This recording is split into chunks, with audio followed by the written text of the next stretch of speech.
to the hottest paranormal life show on YouTube, Into the Fringe, where we discuss lost civilizations, UFOs, cryptids, unsolved mysteries, megalithic structures, extraterrestrials, interdimensional portals, time skips, and more. Don't change that channel, because now you are leaving the mainstream and entering into the fringe. Greetings, Cardinal Sin Nation. It is I, Cardinal Sin, and today we have a very special guest, Mr. Micah Hanks.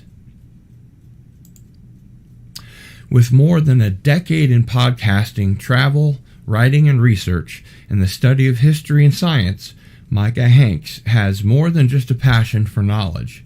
His study of world history, culture, and philosophy over the years have helped shape his nonpartisan outlook on current events, and always with a nod to the lessons history can teach us.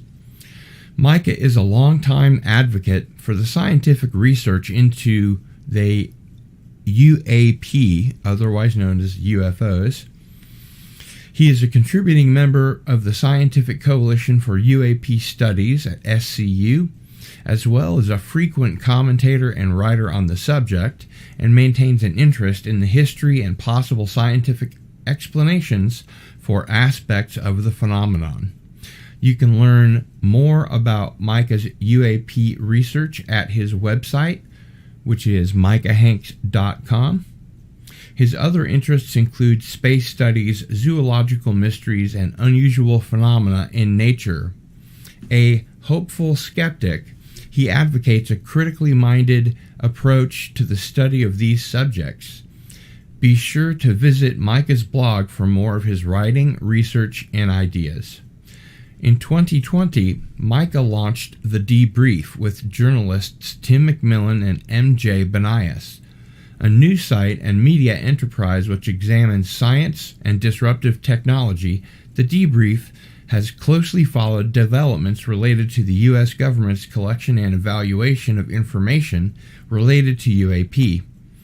After several years as a producer for iHeartMedia, formerly known as Clear Channel Radio, Micah began podcasting in 2011. He has interviewed a number of experts over the years in fields of science, technology, philosophy, history, archaeology, and other disciplines. In 2016, Hanks began working closely with the archaeological community in the southeastern United States in an effort to understand relationships between early North Americans and their environment at the end of the last ice age. This led to the co-founding of the Seven Ages Research Associates, and in 2018, he and the team produced a short documentary on the controversial Topper archaeology site in Allendale County, South Carolina. Micah is a frequent guest on podcasts and radio programs and has been interviewed by Vice, Forbes, Investigation Discovery, CNN Radio, Coast to Coast AM, Hot Air, and a number of other outlets. He has also lectured in America and Europe on a wide variety of subjects that include archaeology, unidentified flying objects, and historical mysteries. Welcome back, my friend Micah Hanks, to Into the Fringe. How you doing, buddy? Good. How are you? Well, I'm great, and tonight I finally went in there and messed around with my settings, as I should probably be doing anyhow. And so now I've got this nice wide field 720p configuration, kind of like you use. So I'm trying to match your studio style. Can you turn your audio up at all? Yeah, sure. How's that? Your gain? Any better right there? Yes, better. 1, 2. Let's try that. That's great. Yeah. Thanks very much. Absolutely. So Micah, my friend, I might even call you Brohim, being that I'm Jewish. Thanks a lot for being here tonight. I know your time is precious. It's no wonder you have problems sleeping with all the work you put in, writing, researching, investigating, and your appearance schedule. I don't know where you find the time. But then again, I was the first American to call you a Time Lord, but not like the Chibnall era with Jodie Whittaker, of course. Right. Yeah. Which I was a big fan of the idea of Jodie becoming the Time Lord. I just think Jodie is a fantastic actress. I loved Broadchurch, but I must say that I think that the writing in the Chibnall era I don't enjoy as much as the Moffat era. I had a soft spot for that. Maybe that was, the era that I came into, the Whovian landscape, and naturally I just like Stephen Moffat's plot lines. But the first thing I did, and this is kind of the case for me with anything, when I get into a style of music, if it's jazz, I go back to the beginning and I start listening to early jazz and then work my way up. Or if it's bluegrass, I start with Bill Monroe and work my way up to the new stuff. I never just go, oh cool, listen to this new band that came out 2 years ago.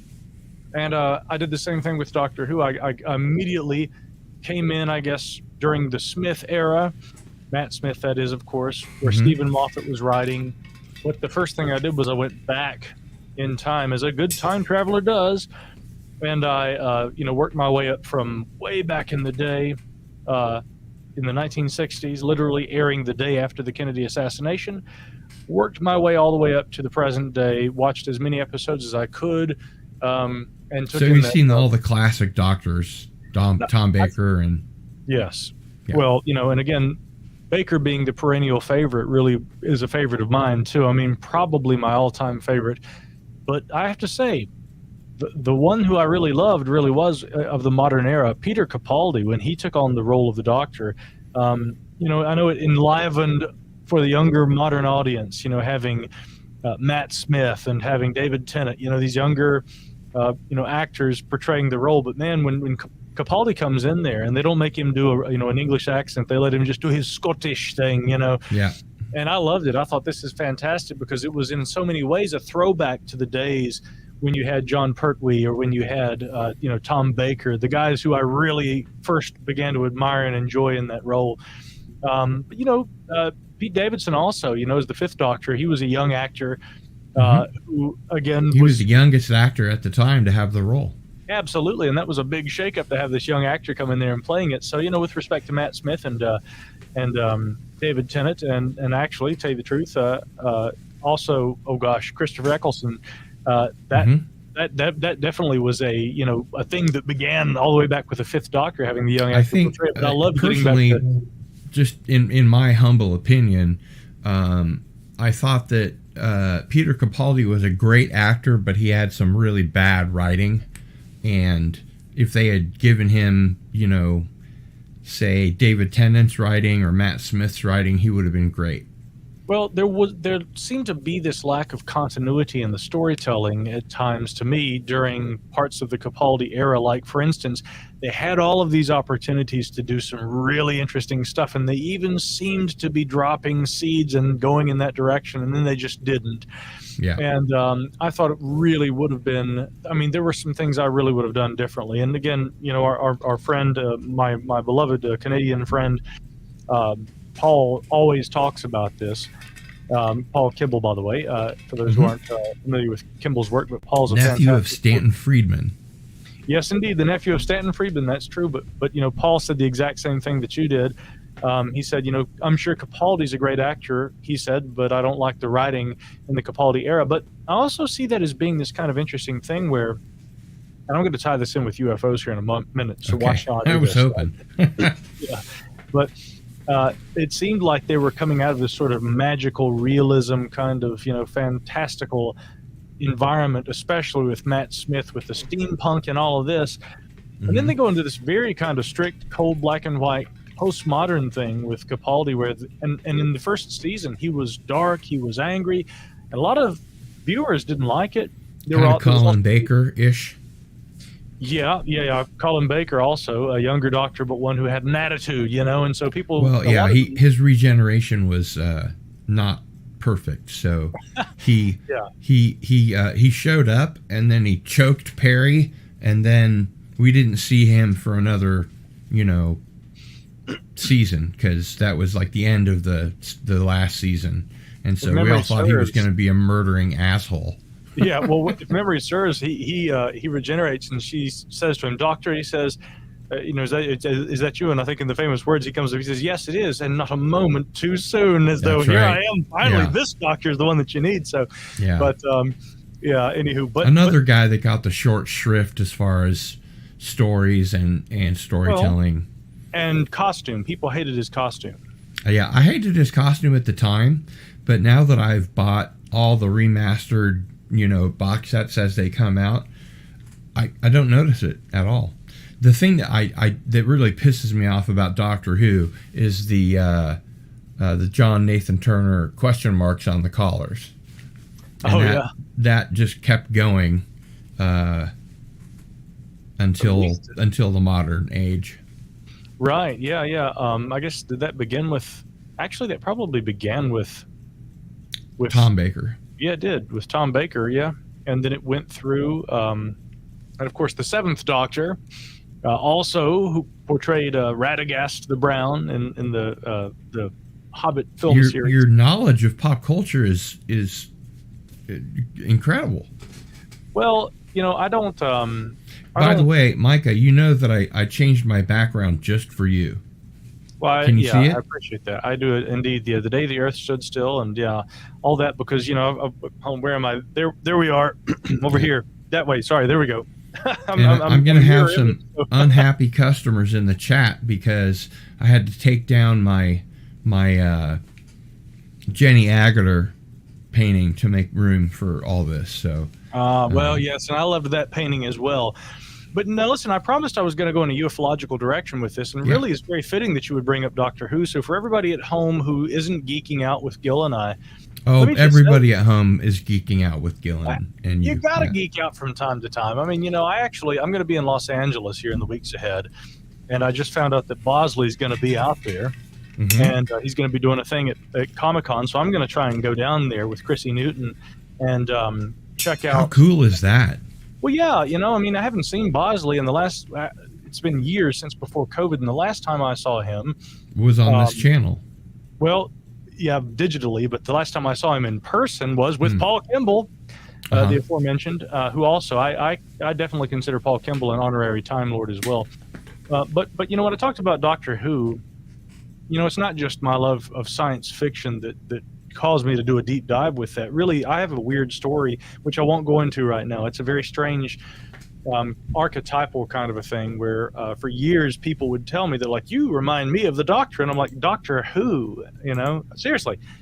And they'd be like, yeah, Doctor Who. And I'm like, I have no idea what you're talking about. And they're like, it's a British sci-fi series. And when I tried to first get into it, the first thing I did back in around 2012 or 2013 was I Googled Doctor Who, and a video of every regeneration came up. I'm like, what is all this regeneration stuff? But when I dove into the show, and I promised I wouldn't get into the full story, but the Reader's Digest version here is I saw it as a really unique kind of commentary on the idea of the timeless individual. Of course, the archetype, I guess, that would best, in terms of Jungian psychology, that would best correlate with this concept is the Senex archetype, the wise old man. But for me, it was interesting because I had always identified with Gandalf, right? The Astari, the wizards who they take the shape of an old... Everybody in this audience knows who the Astari are, right. And they know that the Astari did not exist in the Second Age, despite Amazon's not knowing or caring. Yeah, exactly. Well, anyone outside this audience wouldn't know what we meant when we said Astari, right? Right. But that's the thing is, this idea of these liminal folk who take on they embody, for instance, an old man in their human form, but they are something else essentially. And that's a limitation on their power. That was fascinating to me because, again, this also the Senex in the sense of, and also this kind of Odin, this literally going back to the ancient, concept of Wotan, right? This was very much embodied in this character, this timeless individual who takes many forms, who is on this quest throughout time for knowledge. And when I got into Doctor Who, I'm like, okay, now I get it. There's this kind of archetypal side of it. You could also sort of view it as being like a commentary on the idea of reincarnation. Now, I don't profess or claim to have been reincarnated. I don't know if that actually is a thing, but I am intrigued by the stories that children tell. And I've interviewed Dr. Jim B. Tucker, right, who carried over the work of Dr. Stevenson before him, Ian Stevenson, which gathered accounts from young children who have described vivid memories of past lives. Right. And I've always thought it's interesting, this concept in Doctor Who of a person who lives many lives, and when he's mortally injured, he takes on a new persona, a new face, but most of that knowledge carries over. And he continues this quest for 2,000 years throughout space and time, trying to find answers. And, I think that timeless sort of soul searching for answers, that resonates with me very much. And so then Jodie Whittaker and Chris Chibnall killed him. Well, again, Jodie's a fantastic actress, and I think I humbly disagree. I think okay. the writing was awful. I don't like the finger wagging lectures that you get in the Jodie Whittaker era. I don't think Chris Chibnall can write his way out of a wet paper sack. I did not like Broadchurch, and it really pissed me off when they asked Jodie Whittaker to watch old Doctor Who, and she refused. She would only watch David Tennant Doctor Who because she was friends with him from Broadchurch. Oh, now that's interesting. And they're good friends, but yeah. I must humbly disagree with you on everything about that era. Well, Chibnall, and again, not to go off on a tangent here, but Chibnall, he wrote Broadchurch as well, and again, I liked that show, and so I had very high expectations for what they would do with Doctor Who. But again, actually, in agreement with what you're saying, I eagerly anticipated Jodie Whittaker coming into the role. Oh, I did too. But then I tried to watch it, and I got about 3 episodes in, and I just couldn't do it. And I've had a lot of friends who were like, dude, give it another chance. And I've tried to go back, and I'll tell you what I think that is.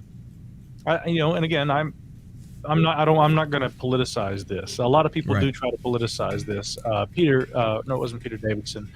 One of the former doctors. Colin Baker.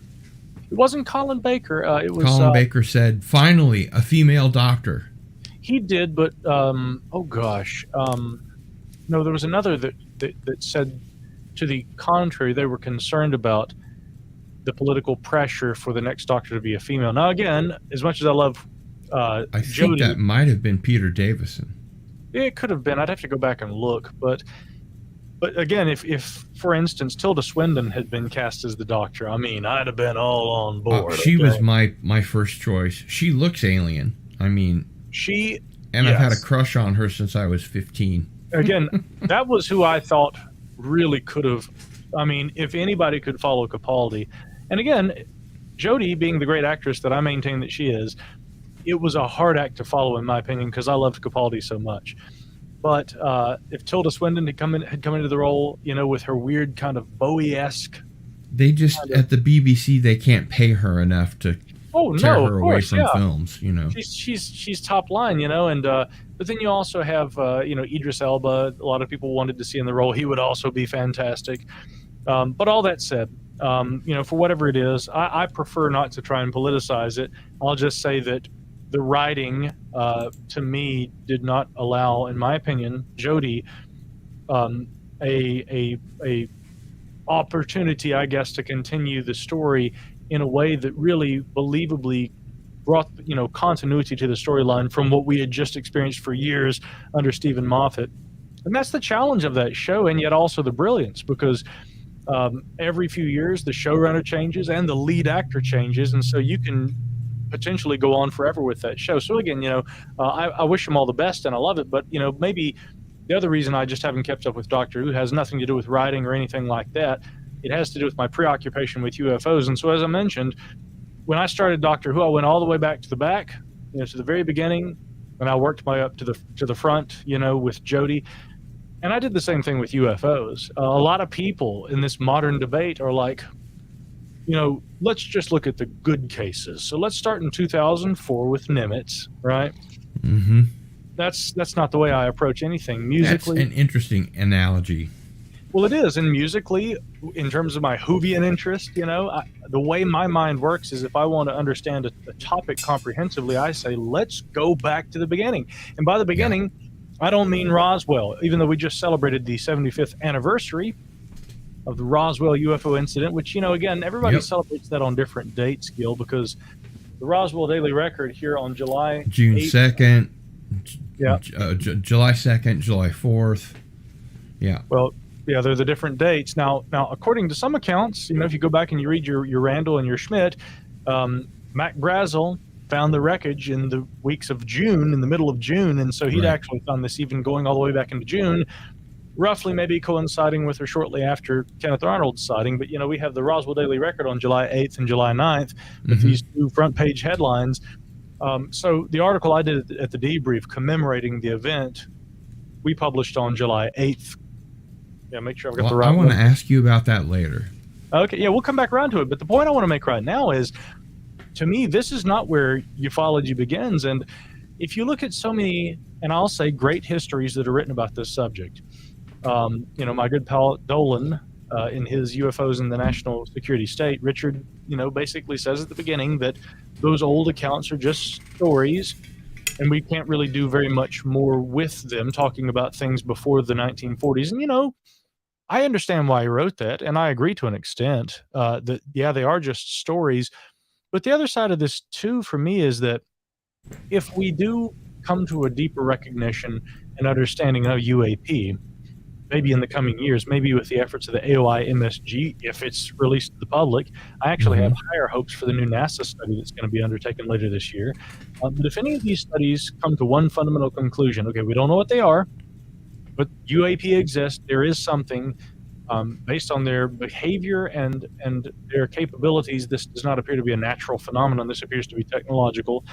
We're not saying aliens, but we're saying we have something that's far more potentially exotic than our expectations may have been previously. I think that it's either ET or they're drones made by ET. Yeah, right, yeah. Or, again, we could say artificially intelligent, autonomous, I guess, drones. Yeah. There are a lot of these kind of things. And in fact, I'm talking with Seth Shostak tomorrow. Oh my God. Yeah, I'm chatting with him.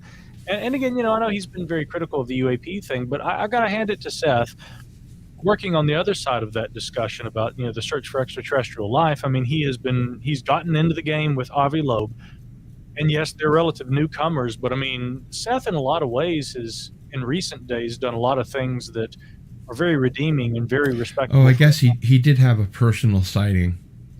He's starting that may have changed his outlook. Well, here's the thing. What I appreciate more than a scientist who says, let's go look at UFOs, is a scientist who used to say nothing to see here and who eventually starts coming around and saying, you know what?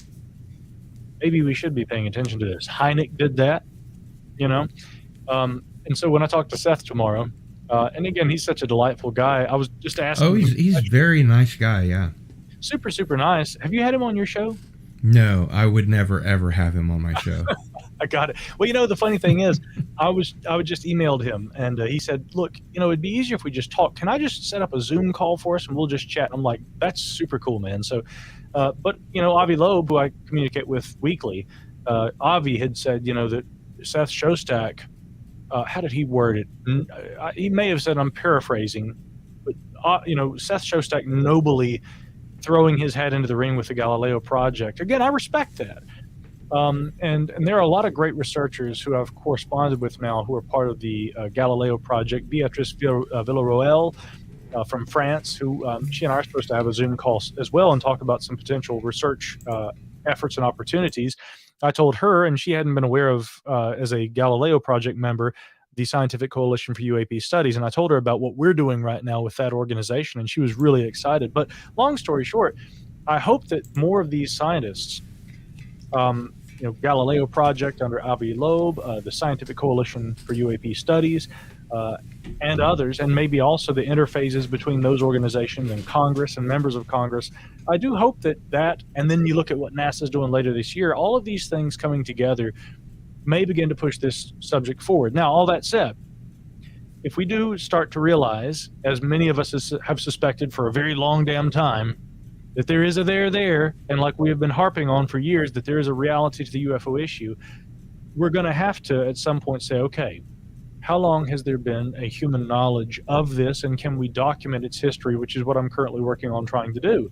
Right. And like any other subject, I don't start with, oh, cool, 1998 or 2004. Or 1947, yeah. Yeah, I say let's go all the way back to antiquity and let's see what kind of documentation we may have that seems to be a good match for the kind to of things validate those. Yeah, and I think that's going to be the thrust of our show this evening. I did want to mention for folks in the chat to make sure to stick around until the end of the show.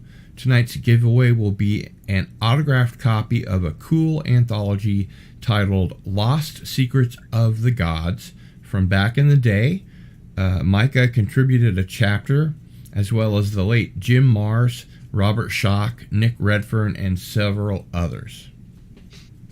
Yeah, that'll really be something fun. Yeah, and hopefully... And I appreciate you, offering that as a giveaway. That's very, very kind. My pleasure. And, hopefully those other books finally arrived. I know that they were a little delayed in the mail, and that in part due to my own crazy travel schedule because, as I mentioned last time, previously I was in Utah. Chrissy Newton, also of the Debrief, and I had been at Skinwalker Ranch. We didn't go on the property. We drove out to the ranch, but we were essentially all around it for several days. And we do plan to go back. But since we were there, and the gentleman who said that he'd get us on the ranch, Dr. Travis Taylor, was there, and he told us that. And then we subsequently saw him days later at the Scientific Coalition for UAP Studies conference down there in Alabama. A lot has happened, my friend, and that includes, of course, the big revelation that Dr. Taylor had been a science advisor, essentially, to the UAP task force. Mm-hmm. And it's interesting that this is all broken, and we were kind of in the middle of all that, hanging out with Travis for several days, and that hadn't become public knowledge yet. But, I mean, all the clues seem to have been there. And I'm, it's interesting to me how controversial all that has become in the last few days. So anyway, just a brief footnote there. But, when we were sitting down and talking with Travis, and we were also talking with other folks who have had associations with UAP Task Force, that was another topic I brought up. I asked them, I said, what have you guys read about this topic? What about the history of this topic? Have you studied? And I've gotten a very interesting idea about what current members of Naval Intelligence and the UAP Task Force, members have read and studied with relation to the history of this topic. And as I suspected, and, by the way, I commend them for actually taking the time to look at the history, because what they've also conveyed to me is that the forthcoming leadership with the DoD's AOI MSG AIMSOG, or Airborne Object Identification Management and Synchronization Group, what they've conveyed to me is that the leadership of that forthcoming DoD investigative group essentially says we're going to look at the most recent stuff that we've got the best data, like in terms of sensory data about. We're not interested in the history stuff. Sure, and I can see why the military or intelligence would take that tack. They're wanting to find out what's creating hazards in the air for our fighter jets and things like that. And the whole idea that a Tic Tac can just shoot its way back to the cap area, which is only known by the people on the ship and the people in the air.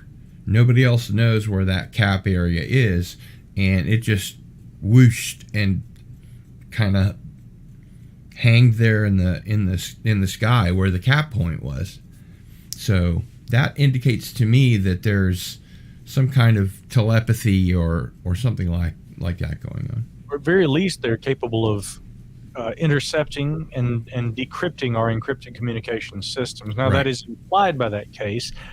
There was some excitement generated when Travis Taylor, looking at the gimbal footage, saw an identification friend or foe query response that appeared to be in the affirmative, and on the visual display in that footage. And he had said, does that indicate, and this is what we were talking with him there at the SCU event, and he said that seems to indicate that the aircraft being filmed, the anomalous aircraft, was responding to the IFF. Now, for those who aren't familiar, identification friend or foe is a system that's been in use at least since shortly after the war, which helps reduce the idea of friendly fire. Back in the day, they literally would give you these charts that had these black silhouette outlines of known aircraft. These are your fellow aircraft in your regiment or your crew, or in use by this branch of the military, and these are the enemy aircraft. Your Messerschmitts or your whatever. Sure. And this was all you had to try and prevent engaging in friendly fire, but under really poor visible conditions, a cloudy flight or something like that, those kinds of efforts could be hindered. And so utilizing identification friend or foe, essentially a transponder is equipped with an encrypted communications channel so that you can initiate a query, and if a nearby aircraft is operating with the same technology and they respond in the affirmative, you can immediately confirm whether or not you have a good visual, whether that is a friend or a foe, and hence the IFF, friend or foe. Now, coming back to the gimbal footage, that had been something that Travis speculated about, but it's been brought to my attention by researcher Dave Beatty, who's a good friend of mine and actually a fellow researcher of mine, along with Tim McMillan and some of us at the Debrief. And Dave Beatty said that unequivocally the gimbal footage is indicating the IFF, I guess, query response from the aircraft itself. That is from the home aircraft, not from what it's filming.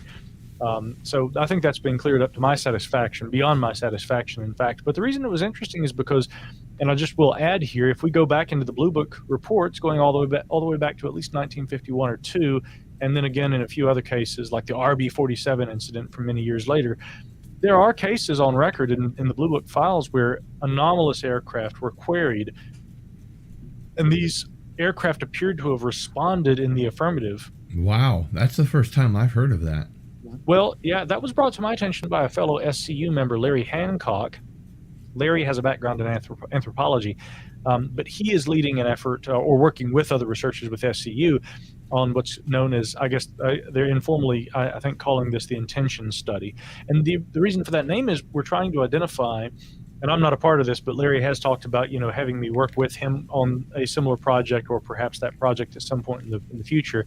And a few of the media folks with the SCU, that's my formal job with them right now, as I'm, providing sort of media relations and public liaison. And hopefully in the future, maybe we'll do the same with some of the fine folks up there in Washington who've been drafting legislation in recent days. That makes sense. I kind of think of you as a science communicator in a lot of respects. Well, I've always wanted to be just a UFO researcher. I always tell people I'm just like I'm just a nerd who likes to read about this stuff.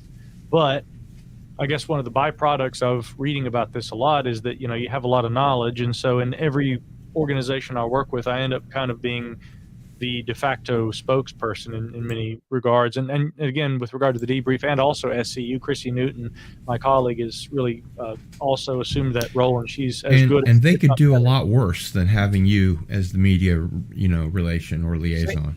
Same with Chrissy. Again, she's very well spoken, and so covering the Canadian front, and then I'm down here stateside.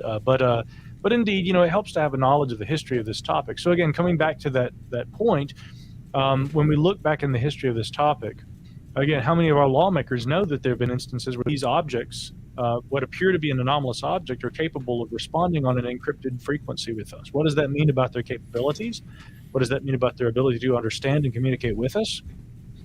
Does that imply that some of these are our own technologies? We'll come back to that a little later. Well, I think personally, Micah, that if it became known to, say, Congress or the intelligence agencies and that kind of thing, that this query and response in the affirmative came back, the IFF, friend or foe, they could get rid of the whole ATIP program, the trying to discover whether it's a threat or not, getting the positive affirmation would kind of answer the question. I guess it does depend on whether there's actual communication. One way we could interpret the IFF thing would be that this is a technological means by which UAP are able to say, hey, don't shoot us, we're friendly. They may consider that a first or last line of defense in terms of, hey, if these aircraft are going to try and attack us, even if we can outfox them, we want to try and avoid any kind of altercation. So if they're going to query us, right, and we respond, if we can easily decrypt their technology, I mean, we're using quantum computing on board these Tic Tacs or whatever, and we can decrypt their communications. So we'll just respond in the affirmative. Yeah, we're friendly. We're one of you guys, and it's like a great camouflage. It's a great cloak in a sense. But, you also look at what Ryan Graves, who was there at the SCU event, and others have said in recent days. They're like, we had these things on our radar, and we should have been able to had on our cockpit displays and on our helmet cameras a complete visual, and we didn't see anything. But then when we would train our radars on these objects and we would look at them in the infrared, we could see these objects with the at-FLIR targeting pod. And we also detected them more frequently after the upgrades of the Raytheon AN Spy-1 radar sets that were implemented back in the early 2000s. In fact, I think the Nimitz Carrier Strike Group 11 had been the very first one, or one of the earliest, to implement those systems back in 2004 when the whole Nimitz thing took place. And so again, and I got to give props to Ty Rogaway and the folks over at the War Zone. They kind of led the charge in terms of really deducing that, okay, what was special about this incident? Why did they detect these things all the time? Oh, they just upgraded their radar systems to this phased array radar. It's not just a directional radar. I mean, this thing is capable of scanning a much broader swath of the sky, actually in all directions at a single time. And they were these were very faint traces. And so at times you'll hear Gary Voorhees and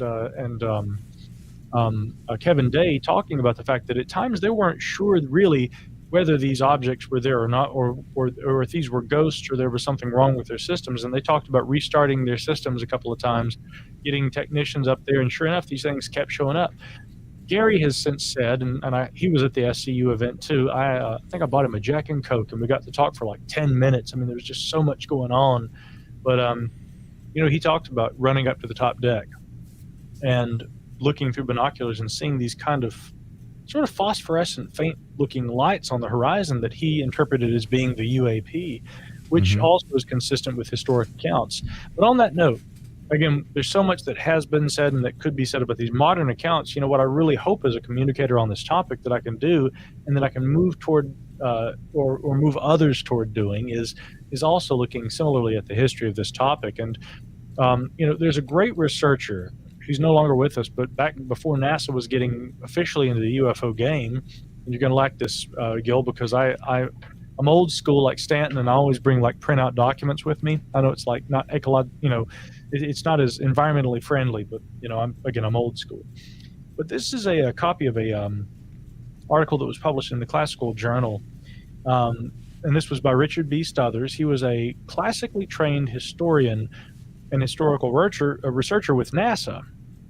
And this paper he wrote was titled Unidentified Flying Objects in Classical Antiquity. And it's exactly what it sounds like. Stothers goes all the way back to accounts, from Plutarch and from all kinds of different sources, and presents some very interesting accounts. I'll just share a few here.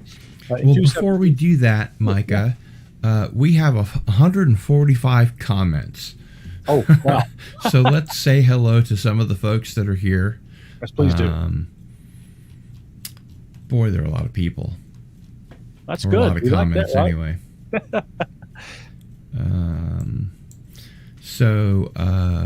Let's see. We have Darius Munchausen is here. Hail.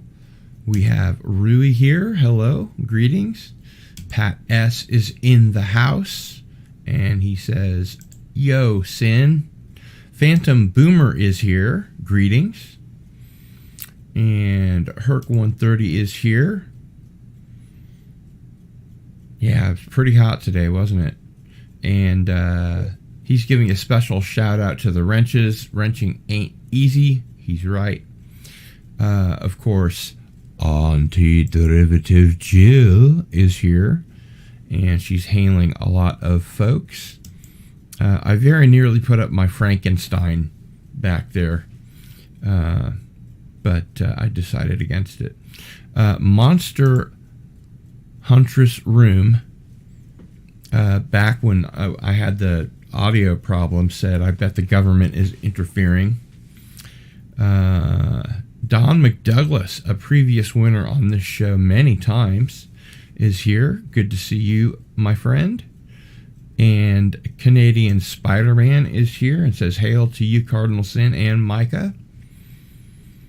And we have some talk about Doctor Who, of course. Pat S. says, I like jelly babies.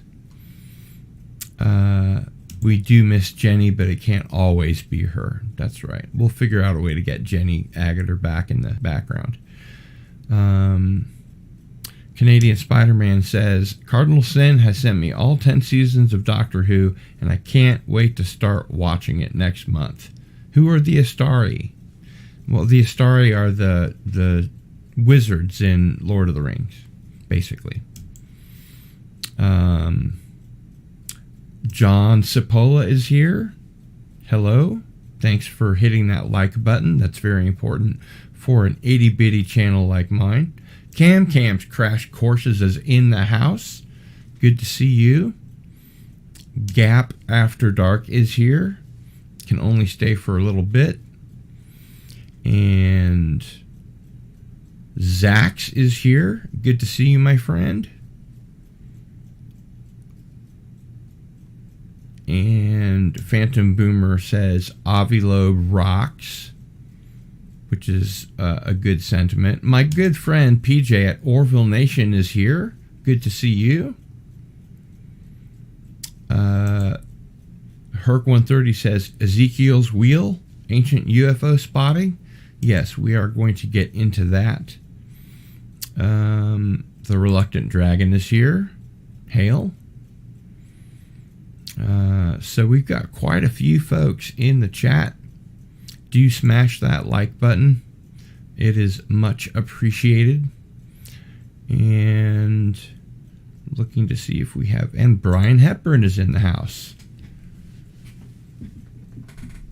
Good to see you, my friend. Okay, so... I enjoy a good deep dive into UFO history. It's always something I like to talk about. So let's do that, keeping in mind that the audience for Into the Fringe is sort of intermediate, so we can assume they know about Roswell, etc. And you mentioned that the 75th anniversary went by recently. Was there anything of note that you could tell us about it? Well, I mean, no, not really. I mean, here's the thing with Roswell, and this is kind of where I left it in the article we did there at the debrief. It's as divided as it ever has been. You know, I talked with Kevin Randall last year, and he's still saying, of course, you know, and this is a fair position. The Air Force, when they came out in their two reports, I think in 1994 and maybe 1997, and they said, you know, this was mogul. Yes, a balloon crashed on the Roswell Ranch, and then, you know, that was collected, and they covered that up. And then they came out years later with the mogul story.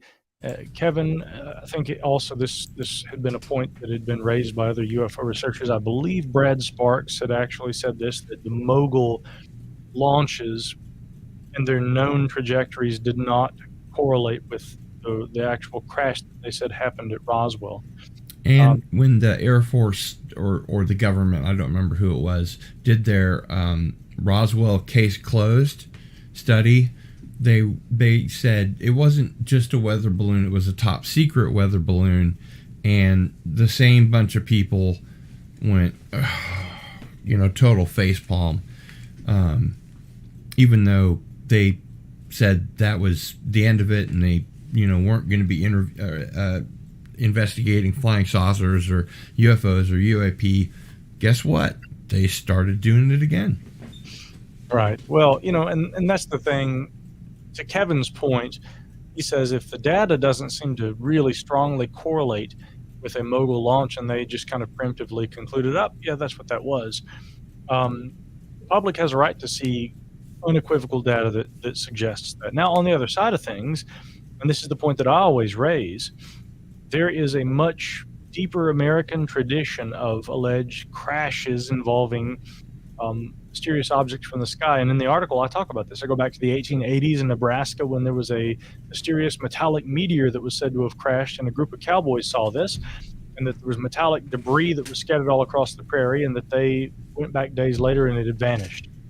Now, the reason it vanished in that story is they said a heavy rain came through and that it just dissolved this metallic meteor, this mystery meteor, like it was salt melting in the water. But some of the similarities to the Roswell story are uncanny, and that goes back to the 1880s. And then, of course, we have the crash of an airship at Aurora, Texas in 1897, where the occupant was removed and he was buried. I've, of course, been to the Aurora Cemetery many times. Well, at least, let's see, I guess actually twice, technically. I intended to go a third time, and that actually didn't happen. So I shouldn't say many times. I've been there twice. But in the company of many great fellow researchers. The first time, Cam and Kyle of the Expanded Perspectives podcast took me out there, all the way out there, which is a long drive. The second time, I actually rode out with Greg Bishop and Joshua Cutchin. And so I couldn't imagine a better group of people to be there with. But when we got there, there was Jim Mars down there talking with folks. And so that was the second to last time I saw Jim Mars before he passed away, right there at the Aurora Cemetery. R.I.P. Yeah, that was pretty epic, I have to say. And I got some pictures of Jim and I there. But all of that said, again, these were 19th century crashes. And the reason I point those out, as we're talking about the history of this topic, is that there had been an existing history that really helped already establish in the American or the Americana folklore complex the notion of something crashing, something exotic crashing.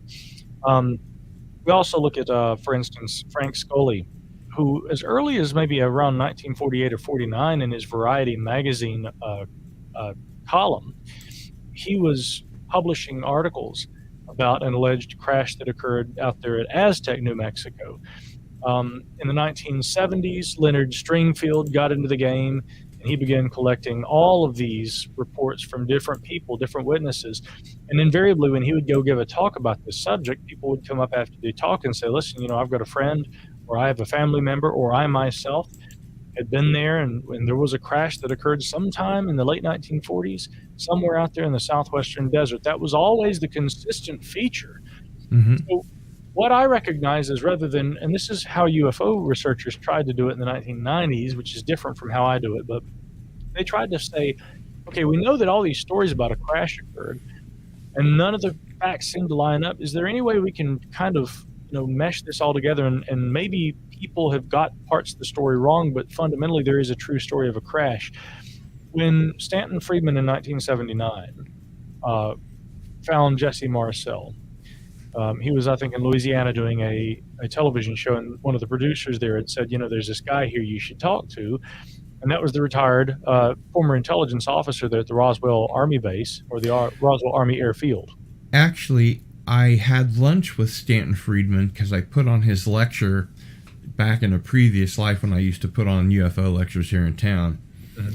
And he said that he got the tip about Jesse Marcel when he was doing a TV show. Yeah. And the guy that was going on before him said, you should really check this guy out, Jesse Marcel. He lives in Roswell, and he handled the debris and all that kind of stuff. So right. Yeah, it was during that television filming that he said he learned about it, and he went and he spoke to Jesse. And after all those years, Jesse was like, oh, this thing that we found out there, this wasn't any kind of aircraft. And I was supposed to know all the aircraft back in those days. So he subsequently appears, of course, on In Search Of.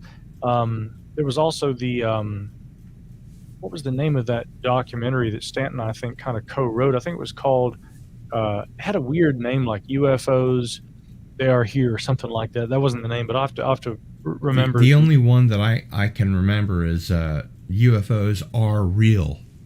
I wonder if that was the one. But again, it was around that time Marcel appeared on camera for the first time, I think, in this documentary. And this was like a documentary produced in 79 or 80. But then in 1980, of course, Bill Moore and Charles Berlitz put out their book, The Roswell Incident. Right. Which it was based on some of Stanton's research. It was, and again, what people need to recognize about that, and it was a bit of a schism in ufology. Stanton had been the first civilian investigator who was going out there and talking with, Jesse Marcel, but he was working with Moore at the time. Now, Moore decided, again, a high school teacher, he wanted to write a book about this, but they were like, his publishers were saying, look, we got to get a more well-known author to share the byline, to co-title this, and so they hook him up with Charles Berlitz, who actually, if memory serves, I think, celebrated aviation researcher and writer. Is this? Oh no, this is Richard Weiner's Devil's Triangle. I think I've got a Charles Berlitz book here somewhere, but I'll have to go dig around for it later. I'm sure you do. Yeah, the library in the bunker is immense, let's just say. It would possibly take me hours, and I just haven't got the time to do that on camera. But anyway, when that book comes out, the most interesting thing about the Roswell incident from 1980, the book, had been the fact that it took a fairly dismissive attitude toward the claims of alien bodies and the Aztec wreckage and all of this. But then after a few years, we start having Glenn Davis, right, who had been he worked at the funeral home there. Glenn Dennis. Dennis, that's right. I'm sorry, Dennis. Yeah, Glenn Dennis.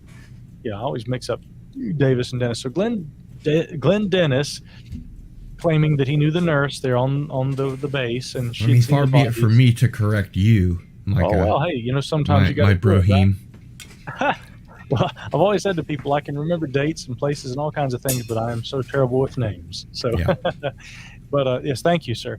But Glenn Dennis told that famous story, and that was dramatized, I guess, for Unsolved Mysteries, of the very disturbed nurse who's drawing the little alien and everything. So you had Kevin Randall, you had Stanton Friedman, and you had others. They're digging into this story, and they're finding more and more details. And for the longest time, they really did feel like this is the smoking gun.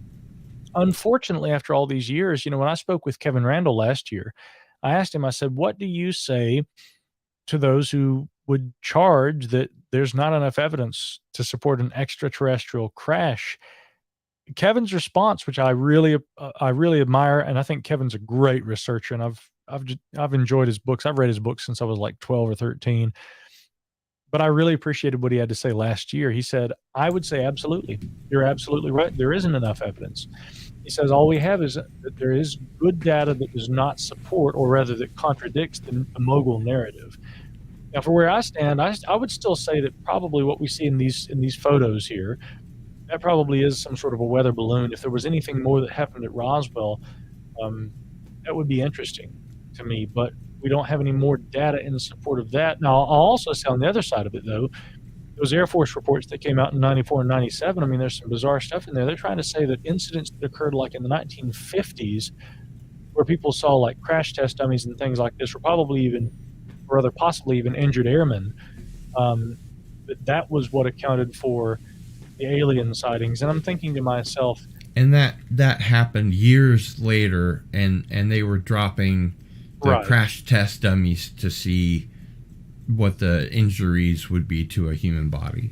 Now, of course, it could be the case that some people had seen injuries or even the scorched, burn, the deceased occupants of an aircraft in a crash. That could have occurred in the 50s. People might have come out years later in the 60s or 70s. They might have told, Stringfield or Friedman or somebody else what they saw. And that might have been lumped in with the the 1947 Roswell incident. Sure, that's possible. But to me, the Air Force trying to say that over the course of more than a decade, all of these different incidents had different explanations, but all of that together, in sum total, explained the Roswell thing. It just, to me, was kind of, it didn't do them any favors. And fundamentally, the problem was they admitted that they had covered up what they said Roswell really was. It was a flying disc. Oh no, it was a weather balloon. Oh wait, actually, decades the later, intelligence officer of where they store the 509th Atomic Bombing Group, the only such group in the world, is going to know the difference between a crashed weather balloon, even a top secret one, and the stuff that he put in his truck and took home at 3 o'clock in the morning, woke his son up to look at. You couldn't bend it, break it, set it on fire, memory metal, all that kind of stuff.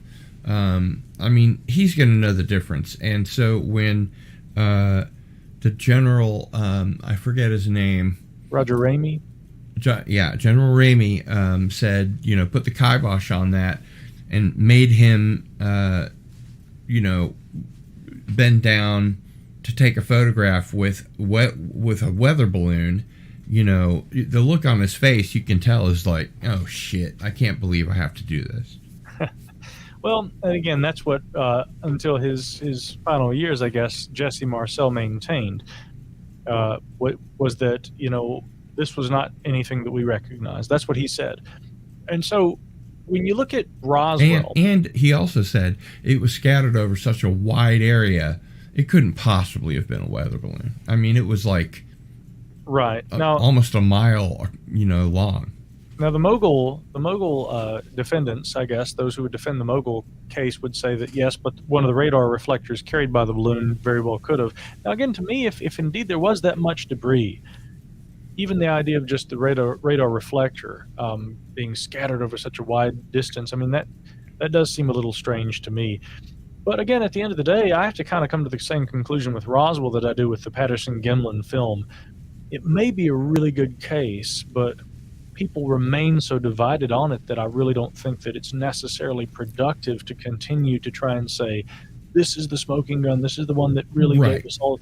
We've got to try and find cases that provide better data. And in truth, the sad thing is if there really was a crash, if there really was wreckage retrieved, and if that really does remain out of the knowledge base or purview of those who are currently conducting within the Department of Defense the inquiries into the UAP issue, that's a big problem. Now, this ties together everything I'm talking about and why I started talking about Stothers and his paper about classical antiquity. Ladies and gentlemen at home, please listen. This is very important. Again, Representative Mike Gallagher in recent days has presented legislation as a potential amendment to the National Defense Authorization Act for fiscal year 2023. We covered this over at the debrief. After we covered it, by the way, a few other outlets, including Politico, I think just today, covered that. But as usual, the debrief, and I want to thank Sean Munger and Craig Labadie, the two co-authors. Sean really the principal author and who led the charge on that. But for being the first to get this out, we often don't get as much attention as the bigger outlets, but often the debrief breaks those stories earlier than anybody else does. And kudos to Brian Bender. He didn't in this case, but many times he does actually credit us as being the ones who break those stories, unlike a lot of the mainstream media. But that said, we just broke this story as soon as this information came out. And we had been tipped off, that there might be some language forthcoming. A lot of people had seen this on websites and things. John Greenwald of the Black Vault also had been following the notion that there might be some UAP language in a forthcoming amendment. He is just knocking it out of the park with the FOIA requests. Well, look, he always does. I mean, he's gotten like 2,500 pages back. Yeah, John, he's just a machine, and we've talked on the telephone a lot about how he does that, and I love. He's another guy I'd really like to get on the show.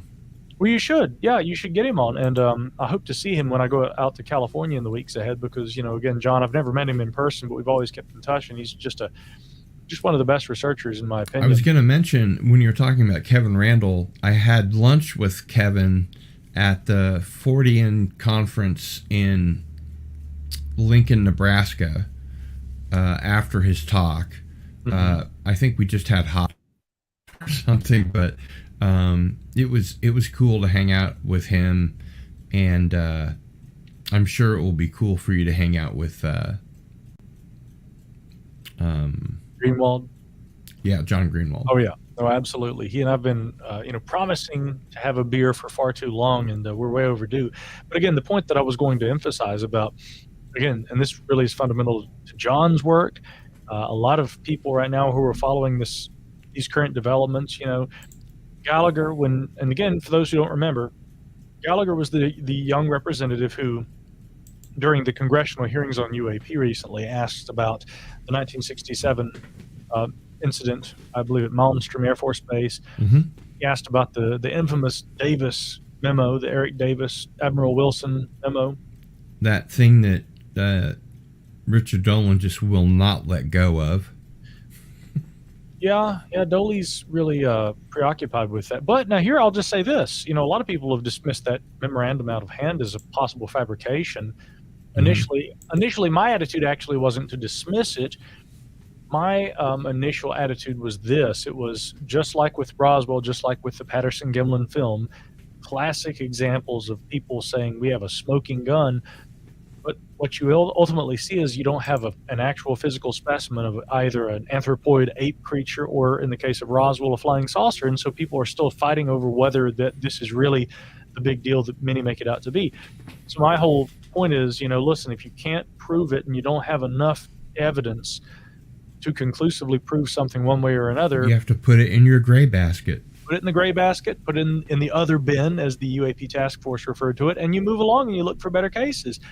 The Wilson memo falls into that gray basket again, Gil. We have a case where so in defense of Richard, okay, my buddy Dolan is not wrong to say, if this is an accurate portrayal of a conversation that Eric Davis had with Admiral Thomas Wilson, it's fairly explosive. The implications are, it wouldn't be fair just to call it profound. I mean, yeah, there are many dimensions to this, and that's what Dolan's trying to convey. But I talked with Eric Davis down there at the SCU conference, and I invited him to come up to North Carolina now that he lives in the Southeast. And I said, if you're interested in these Earthlight phenomena and things like the orbs you saw at Skinwalker, we talked about that a bit. I said, we've got a phenomenon at Brown Mountain, North Carolina. Brown Mountain Lights. Davis, come on up. But we ended up not talking about the Wilson memo. Now, I'll tell you who I did talk about that with was Billy Cox, of course, longtime reporter there for the Devoid blog with the Herald Tribune. Billy was there. Billy has interviewed Tom Wilson a couple of times. He has said it's fiction. Tom Wilson, in an email, I believe, to Ross Coulthart, told Ross the same thing. But I think Ross and I like Ross a lot, and Ross and I seem to have the same perspective on that, which is that, yet again, if the document is real, there's just not any way we can prove that right now. Wilson, at one point in the transcript, literally says, what do you intend to do with this? If it ever comes out, I'll just deny it. And damned if that's not what both of them have essentially done. So I just don't think we're going to get anything more out of that. But Gallagher brought that up. Gallagher asked Moultrie and Bray during the hearings about this. They didn't know about that. They weren't aware of the Malmstrom incident. They weren't aware of apparently any of these missile incidents at various U.S. Air Force facilities during the 1960s and 70s. A great book on this you can find now under the title The UFO Cover-Up, but Barry Greenwood and Larry Fawcett previously published that book under the title Clear Intent. Please read that book. That will tell you all about Clear Intent, absolutely. Great one. It's a landmark in the historical study of this and government documentation collected via the FOIA process about this subject. So, the point is, and the main focus here is that Gallagher was trying to ask questions of Bray and Moultrie, and they didn't seem to know anything about this, and he was really perplexed by the fact that, hey, I did and he said this in an interview after the fact, he said, I did 5 hours of research and just came up with some big, questions on my mind, and the government officials who are supposed to be answering my questions don't seem to know what I'm talking about related to government information about this subject. So that's a real problem. Now, if Roswell is a reality and there really was a crash of something more exotic than a damn mogul balloon, the current people who are leading the DoD's effort to look at this, and I can say his name, Sean Kirkpatrick, Dr. Sean Kirkpatrick, his name has already been publicly named via the work of a colleague of mine, formerly of the SCU, but Dean Johnson, he is an independent researcher based in Washington. Dean Johnson has, according to his sources, he was the first to publicly name Sean Kirkpatrick as the director of the AIMSOG.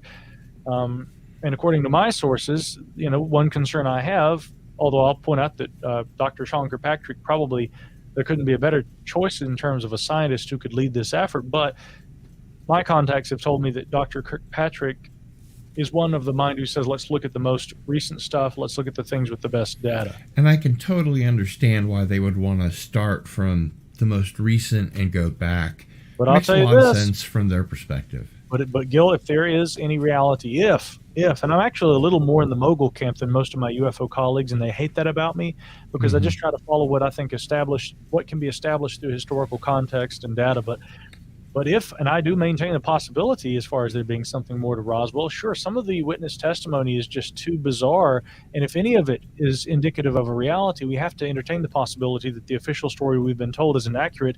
And there is precedent for that. First, it was a flying saucer. Then it was a weather balloon. Decades later, it's mogul. How many more times do we have to change the story? It was a cover-up once before. How do we know it isn't now? So I don't think that's an unfair question for people to ask even still in defense of Randall and others who have done that.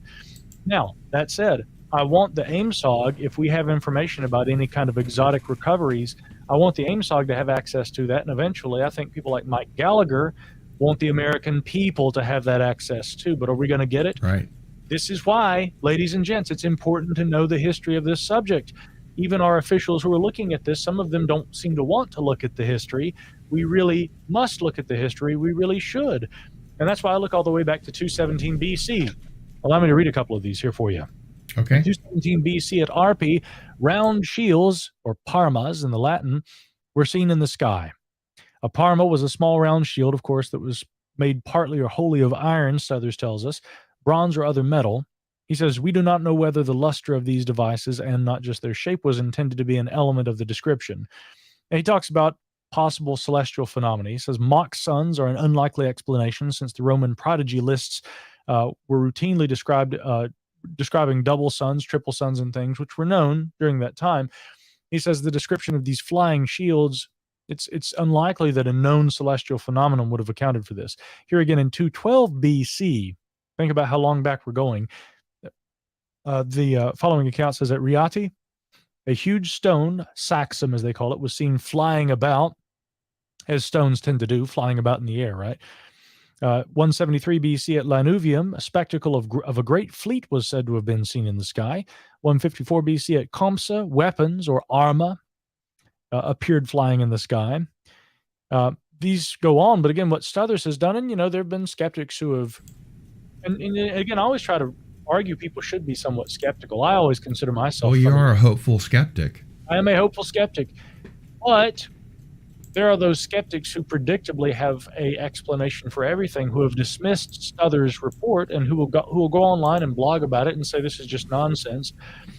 To the contrary, I would say we do need to be open-minded as, again, a classically trained researcher and classical scholar, Stothers, who worked for NASA, was, and he seemed to be open-minded to the possibility that some of these accounts, again, here just one more really quickly, 100 BC, probably at Rome, a round shield burning and emitting sparks ran across the sky from west to east at sunset. I mean, these accounts are very interesting. There was another report, I believe, by Robert.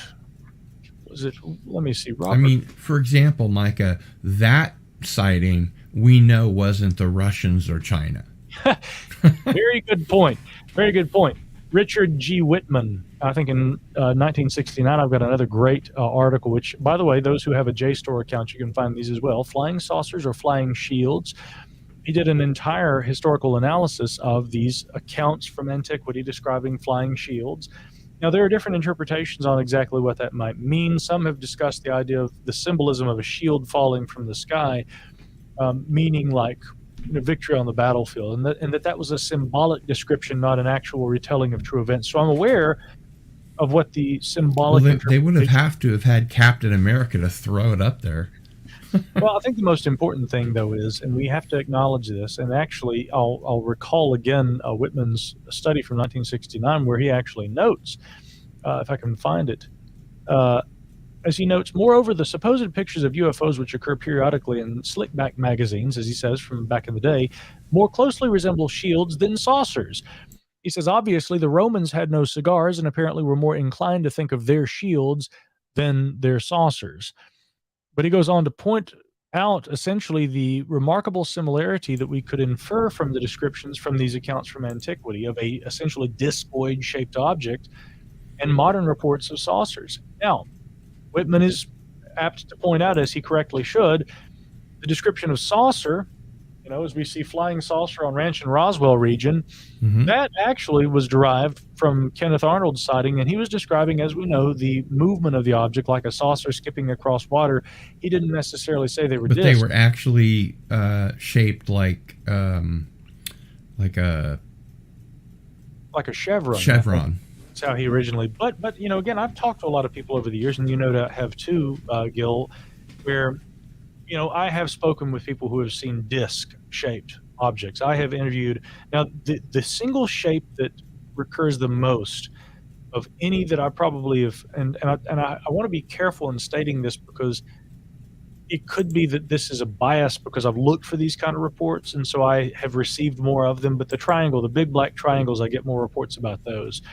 We'll come back around to that subject in a moment. But again, if you talk to Ted Rowe at NARCAP, Ted, a great researcher, with their Project Sphere, he says that the most commonly encountered variety of UAP that pilots report are just basically luminous orbs or spheres, fairly indistinct. But so the point is that there are a variety of different descriptions of these objects, but you do encounter descriptions involving discoid or flying saucer, frisbee shaped objects, sometimes with a bell or some kind of a protrusion at the top or even on the bottom as well. And that seems to be consistent with these accounts from antiquity. Throughout the Enlightenment period, prodigies and prodigious, events that occurred. Renaissance art sometimes depict interesting things. I think that the majority of the objects in the Renaissance art have more mundane explanations that are based in religious iconography. There have been some great skeptical analyses and essays written about that, debunking the interpretation you'd see on the Ancient Aliens programs. That's not a bad thing, in my opinion. I think it's important to be able to separate the wheat from the chaff. Right. But we talked a little already about the 19th century, and when we come back to the 19th century again, we have these airships from the 1890s. I was just having a conversation with a woman who is a editor on a book about mysteries in the state of Ohio today, and we were talking about some of these early incidents, possibly being explained as newspaper hoaxes. A lot of reasons why people back in the day would hoax stories, and they would put complete garbage in newspapers. It was fun. It was funny. Often it was intended as a wink to the readers who were local. Sometimes there was even noble intent behind hoaxes. Now, people would ask, how in the world is that the case? But if you look at like Mark Twain, Sam Clemens, back when he was a newspaper writer, he was so pissed off about this company out west one time that had cooked their books and a bunch of investors lost their money, that Mark Twain anonymously authored an article and got it published about this man who kills his entire family because he was one of the investors, rides into the next nearest town on his horse and slits his throat as he's riding into town, and comes riding into town bleeding to death. And he just makes the goriest, most horrific story possible to make this company look bad. He's calling them out is what he's doing. And so, there are a lot of reasons why in the 19th century, especially and early 20th, that there were newspaper hoaxes. But then we look at the 1896-97 airship wave. A lot of skeptics are apt to say that, well, these are clearly just hoaxes or maybe misinterpretations. I'm not sure that all of those sightings necessarily are. Now, I would be of a mind to think that some may have been celestial phenomenon, some may have been any number of other things. But some of the sightings and the multiple witnesses, some of the witnesses even having reportedly signed affidavits. As a historical researcher, I've thought, could we dig up those files? Is there any way I can contact historical societies in the states where those affidavits were filed? Can we find documented primary source documentation from the 1890s that seems to indicate real firsthand sworn testimony describing sightings of these aerial craft? Now, Tom Bullard, Eddie, as he goes by, Eddie Bullard, PhD, author of that great book, The Myth and Mystery of UFOs, he, back in the day before we had newspapers.com, he went to libraries and newspaper archives and dug through and found those old airship reports. And for anyone who's never read Lauren Gross's work on this, he chronicled the airship mystery in incredibly elaborate detail back in the 1960s and 70s.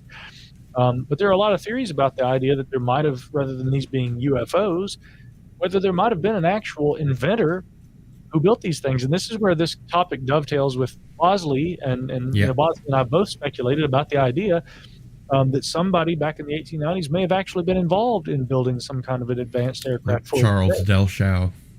Charles Delshow, another one that I have here in this document, and this from Sonora Aero Club. See, that stuff's really interesting, and I've always favored the Delshow, or actually, there's also the story of Charles Abbott Smith, who was a San Francisco-based builder, who proposed he was going to build an airship. Timothy Parrott is an independent historian and genealogist who has written a great little book that lays out the case that Charles Abbott Smith may have actually built an aircraft. From the British UFO Research Association, Bufora Journal, here we have an article from back in, when was this published? I don't know the year, but Major Dr. Jeffrey G. Dowell published the following article. Did Pennington build the 1897 USA airship, if I can talk? And this speculates that there had been another builder behind these cases, and so that's another interesting idea. So the airship stuff's interesting to me, but a phenomenon that I like to point out that's really important and tangent to all of this has to do with what happens after the airship wave. Now, if you guys remember, and Gil, I'm sure you will, but a lot of the listeners may not be aware of Dr. David Jacobs' book, his first book, The UFO Controversy in America, I think published in maybe 74 or 75. Which was an extension of his thesis. He wrote his doctoral thesis and then later published it as you couldn't really call it a popular book. It was available. He reworked it kind of to make it book-ish. Yes. This is why I love our conversations, by the way, because, I mean, there are a few people who everything I mention, you know what I'm talking about and can add something. That's why we have this. I propose that we do all this UFO knowledge and $4.99 will get you a coffee at Starbucks. Yeah. That's probably not enough these days with the inflation we're seeing right now. But yeah. So, you know, David Jacobs' doctoral thesis reworked into this book as a historian of contemporary culture. Essentially, you know, he's looking at the controversy, you know, the cultural impact essentially of the UFO issue.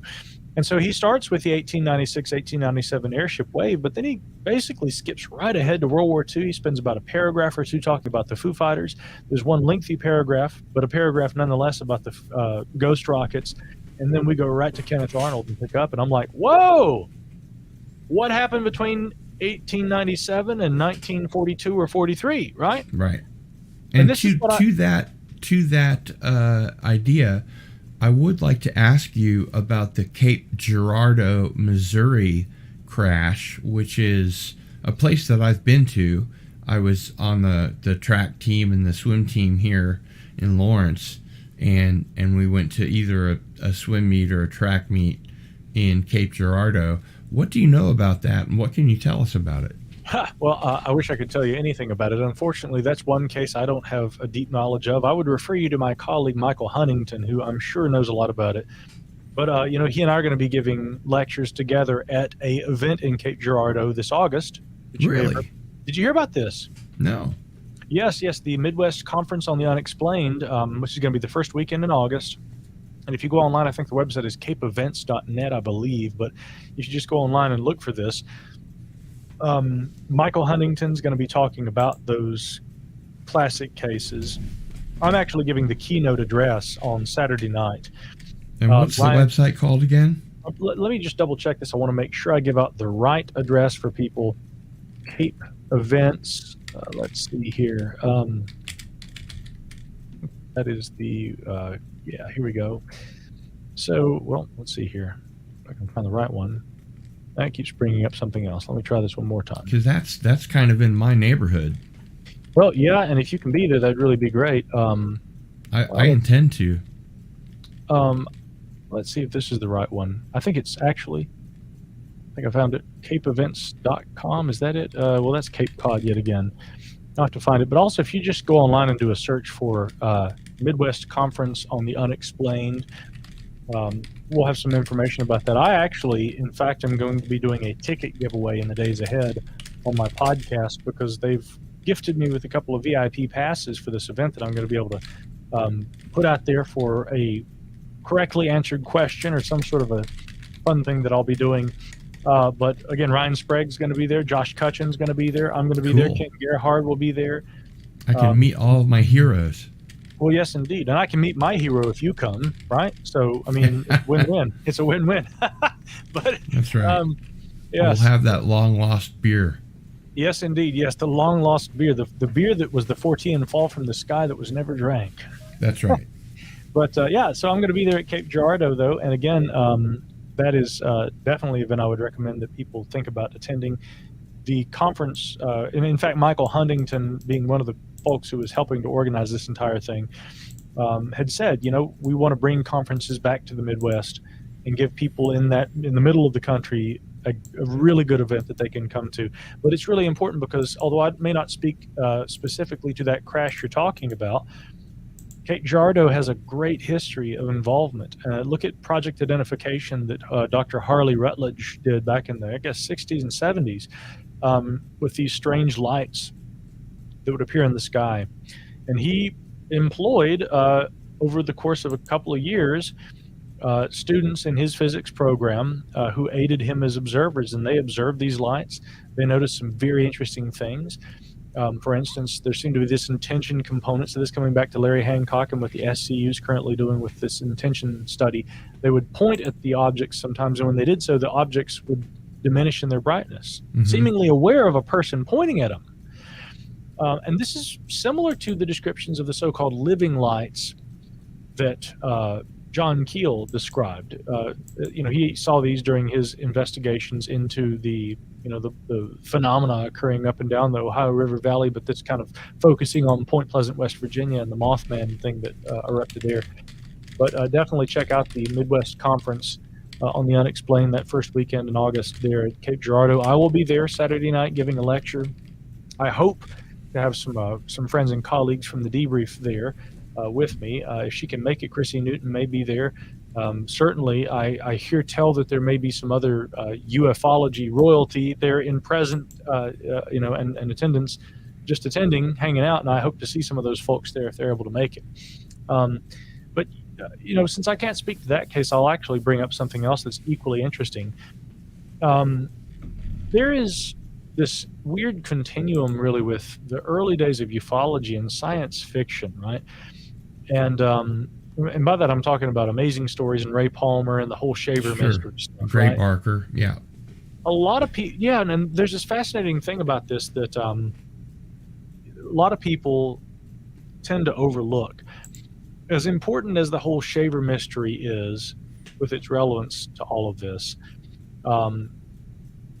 there's also the fact that a Fortean, a grade A card-carrying Fortean, Vincent H. Gaddis, was publishing articles in Amazing Stories. And literally, I think in the issue preceding, which I guess would have been on the newsstands probably after the account, but this would have had to have been submitted weeks, if not months, before Kenneth Arnold's sighting based on their publication schedule. We had this article that appeared, I believe, in the same issue as the Shaver Mystery, inaugural edition of Amazing Stories by Vincent H. Gaddis. Vincent Gaddis, here, by the way. Let me make you big here so we can see. Yeah, let's do that. Vincent Gaddis was actually the author who coined the term Bermuda Triangle, if memory serves. Huh. And of course, he had, as a lot of writers of that era, he had a lot of theories that today, with our scientific knowledge, a lot of these have been easily debunked. But this article is really interesting. Visitors from the Void. People don't talk about this very much. Listen to what he's describing right here, and this is rather synchronistic. He says, from Point Pleasant, West Virginia, on October 11th, 1931, came the report that a blimp or dirigible was observed to have plunged to the earth in flames, men leaping from it in parachutes as it fell. There were many witnesses who stated that the crash had occurred in the hills south of the city. Observers at Gallipolis Ferry reported that the blimp had crossed the Ohio River and it had fallen while one man was watching it through field glasses.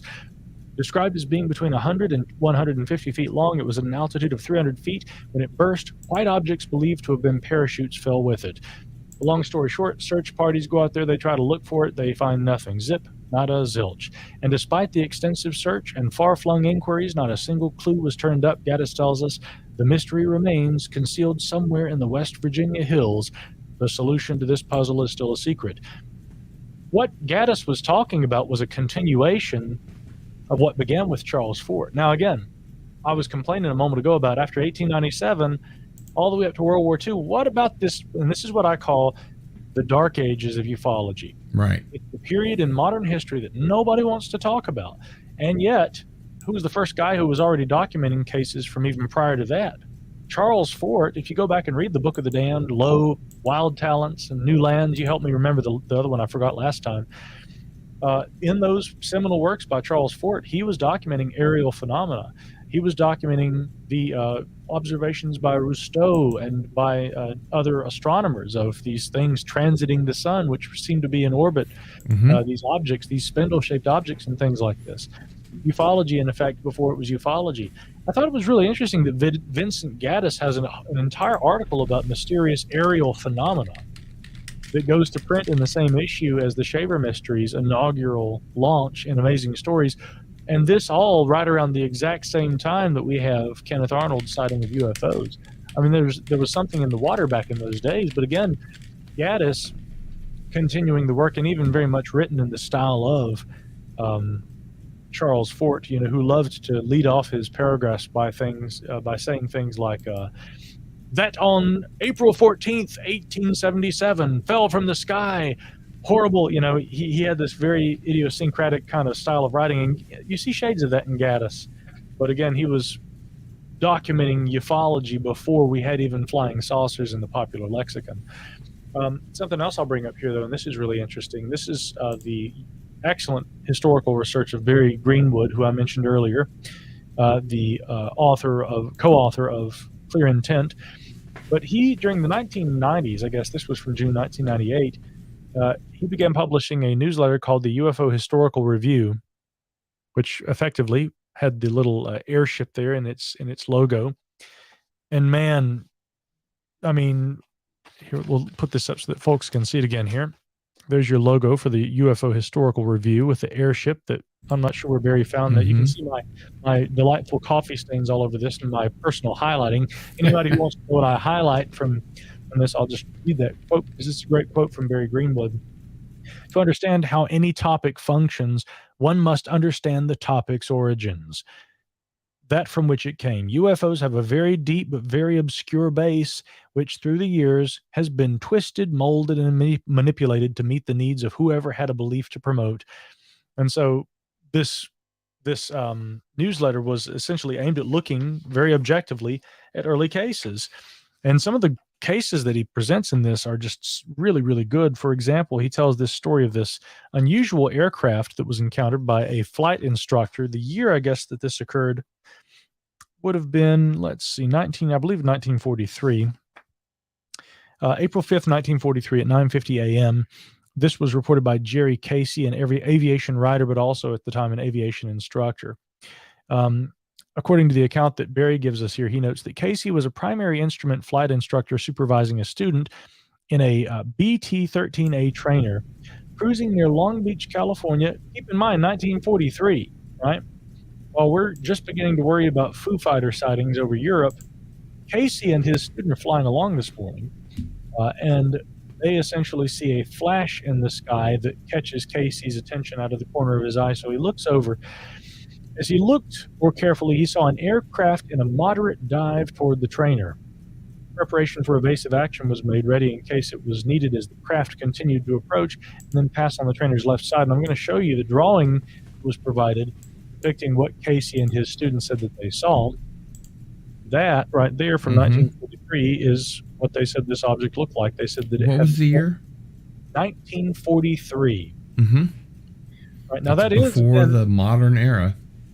Well before the modern era. But again, the point I'm trying to drive home for folks with this brief survey into the dark ages of ufology, and even back further beyond the airships in the 1890s, is that if we come to an understanding, and we are actually closer perhaps now, maybe we're not, maybe it's foolish of me to argue this, Bill, but with the current efforts of the government, the collection of data by the UAP task force, and soon its successor, the AIMSOG, will take over, NASA getting into the game, they're going to be looking at data.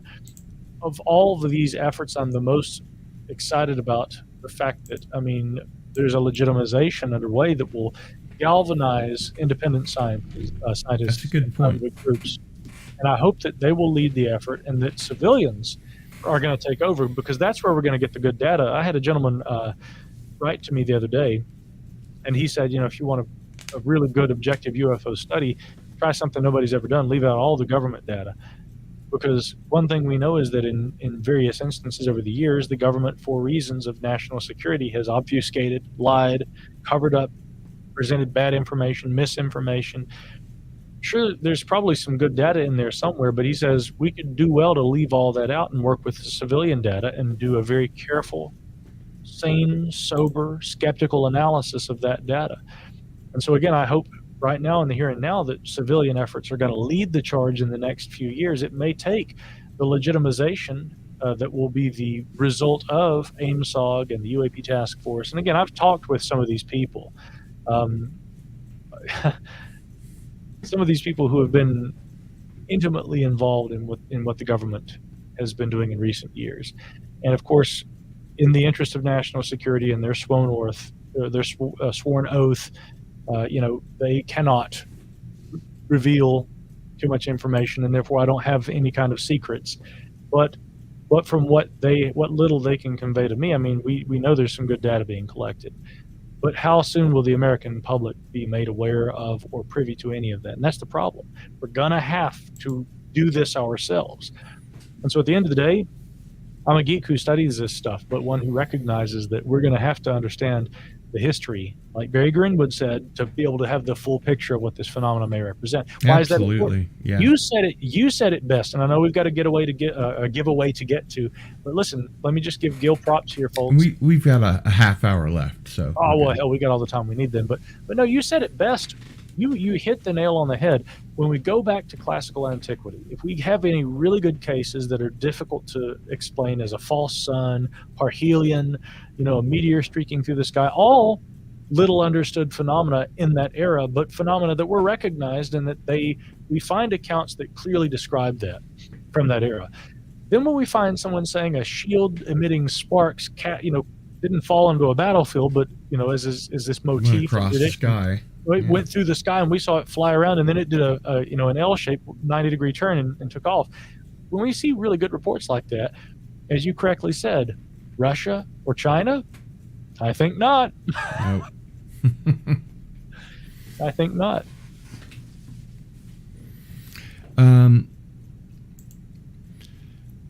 Let's talk about the implications of the historic UAP presence, possible interpretations and explanations, and I'd like to get in a little bit of a little discussion about your experiences since we had you on last in the Skinwalker Ranch area, other than what you mentioned about Travis trying to get you onto the ranch and no joy. Right. Well, yeah, we were going to touch on Skinwalker, I guess, last time. Again, the hope is that Chrissy and I are going to try and go back out there. We're working on a film project right now, and hopefully we do hope to visit the location. Now, since last time I was on your show, Chrissy did an interesting interview with Colin Kelleher and George Knapp, and she talked with them about some of the speculations about what was happening out there at the ranch. And you can actually find her complete interview over at the Debriefs YouTube channel with her program Rebelliously Curious. Comes highly recommended. Very good show. But in that she's talking with Coleman and taking a very different approach, which bit of background, I don't think she would mind me sharing this, but George actually wrote to her after the fact, George Knapp, and said, I really liked the approach you took with that interview because it was completely different from everybody else talking about werewolves and vampires, leprechauns, unicorns, everything else that people claim they see out there at Skinwalker. Mm-hmm. I don't think that kind of language with everybody focusing on all this paranormal stuff, I don't think that really helps in any way legitimize what was going on out there at the ranch. And furthermore, I'll also say that, and maybe this is warranted, but my interpretation of the book Skinwalkers at the Pentagon by James Lukatsky with the aforementioned Colm Kelleher and George Knapp, it's evident to me that they were trying to legitimize and even defend the merit of the Advanced Aerospace Weapons Systems Application Program. Again, for those who followed this since 2017, when the New York Times reported ATIP, there was a lot of confusion because Kane Blumenthal et al., Helene Cooper, the Pentagon correspondent, was the other author there. They reported that ATIP had $22 million. Lakatsky says in the new book, well, no, that was incorrect. That 22 was appropriated for the ALSAP program. But I'll point out, at the time that the New York Times article went to print, and Alejandro Rojas and I were talking about this the other day, ALSAP was not in the public discussion. There had been a few researchers who had been tipped off about that. I wasn't one of them, by the way, but I do know a couple of researchers who had heard about ALSAP prior to 2017 and weren't able to confirm anything. And since it wasn't in the public discussion about this at that time, we have to also look a little deeper at what Lakatsky and his co-authors write in Skinwalkers at the Pentagon. They note that Senator Harry Reid had essentially gone to bat for them, trying to help get special access program status for the ALSAP program. And in doing so, they didn't want to reveal the name of the program, and so they came up with a unclassified nickname. And what was that? The Advanced Aerospace Threat Identification Program, or ATIP, which, as they explain in the book, was later borrowed, that name, taken as, verbatim and directly applied to an informal initiative that was carried out under the Pentagon that Lou Elizondo undertook. Now, there have been some videos. That was post-NIDS, right? It was all post-NIDS. NIDS, the National Institute for Discovery Science, was a private scientific endeavor that Robert Bigelow oversaw, but that Colm Kelleher, Eric Davis, and all these kind of, who's who, Hal Puthoff, and others were involved. Dr. John Alexander, who was also at the SCU event and who I kept running into. In fact, a little synchronicity, you may appreciate it. The last day of the event, before I took Chrissy to the airport, we went to a restaurant, and we were trying to it was a Monday afternoon. We had a couple of hours to kill. We were trying to find a good restaurant to go to. Lo and behold, we found one that was open very close to the airport. It was called J. Alexander's. The last person we see before we leave the hotel was John Alexander. We go to J. Alexander's restaurant.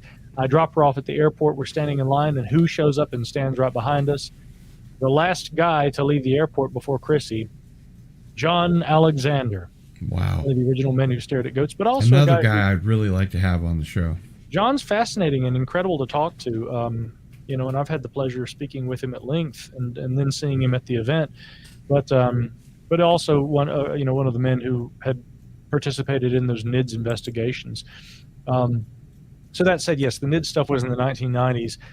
The ALSAP program was a program that had been undertaken by James Lakatsky.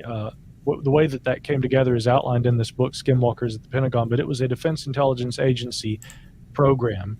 There was a solicitation that was formally placed online. That solicitation was awarded to Bigelow Advanced Aerospace, or Bigelow Aerospace Advanced Space Studies, BASS. They took on the project. They carried out the study for approximately 2 years, and there was $22 million in funding that was appropriated for that.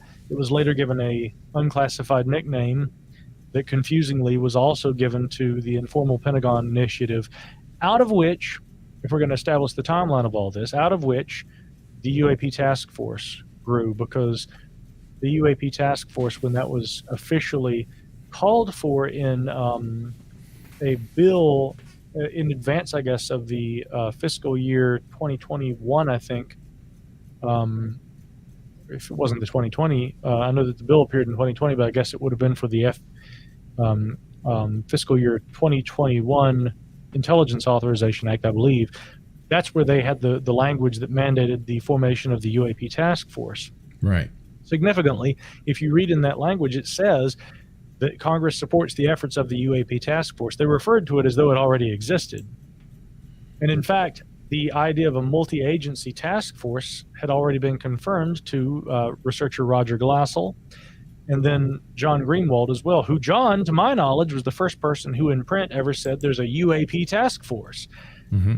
And I wonder, in truth, if the informal initiative didn't end up being named the UAPTF on account of John Greenwald informally referring to it as such, when Susan Goff at the Pentagon confirmed to him that there was a multi-agency or interagency task force that was looking at these aerial incursions. So the UAP task force grew out of that. And of course, it's been stated in the media and in some of George Knapp's reporting in recent days who some of the key players involved with that were, including Travis Taylor. So all that said, that brings us back to when I was in Utah in recent days. We were out there. We spoke with Travis, and then thereafter, Chrissy spoke with Colm and George in a formal interview, and they talked about some of the alternative hypotheses they looked at that could account for the phenomena on the ranch, which included everything from brain lesions, paraphrenia, I believe would be the term. They looked at the possibility of, and I'm not partial to this theory, but I find this one really interesting because of my own research background in this area. Earth lights, like the Brown Mountain Lights phenomena, they looked at the possibility that there was a geophysical or some sort of a geological or some sort of a even atmospheric phenomena that was going on, and that might account for some of the UFO sightings. Interestingly, back in the 1950s, they began to do water injection, essentially, I guess, the equivalent of like fracking in that area. And lo and behold, right around that time is when Junior B. Hicks began to document a lot of these UFO sightings in the Uinta Basin.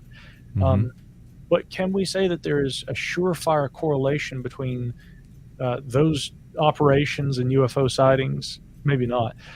Chrissy and I, when we were in the basin, we interviewed a witness, and I asked him, I said, "Are you familiar with a guy named Junior Hicks?" He said, "That was my science teacher in school."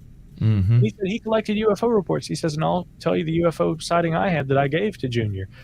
And he said he saw a rocket-like object that was clearly ascending, and that it would shoot up these flames, and that then the flame would go out, and that when the flame went out, he could clearly see the silhouette of an object as it rose.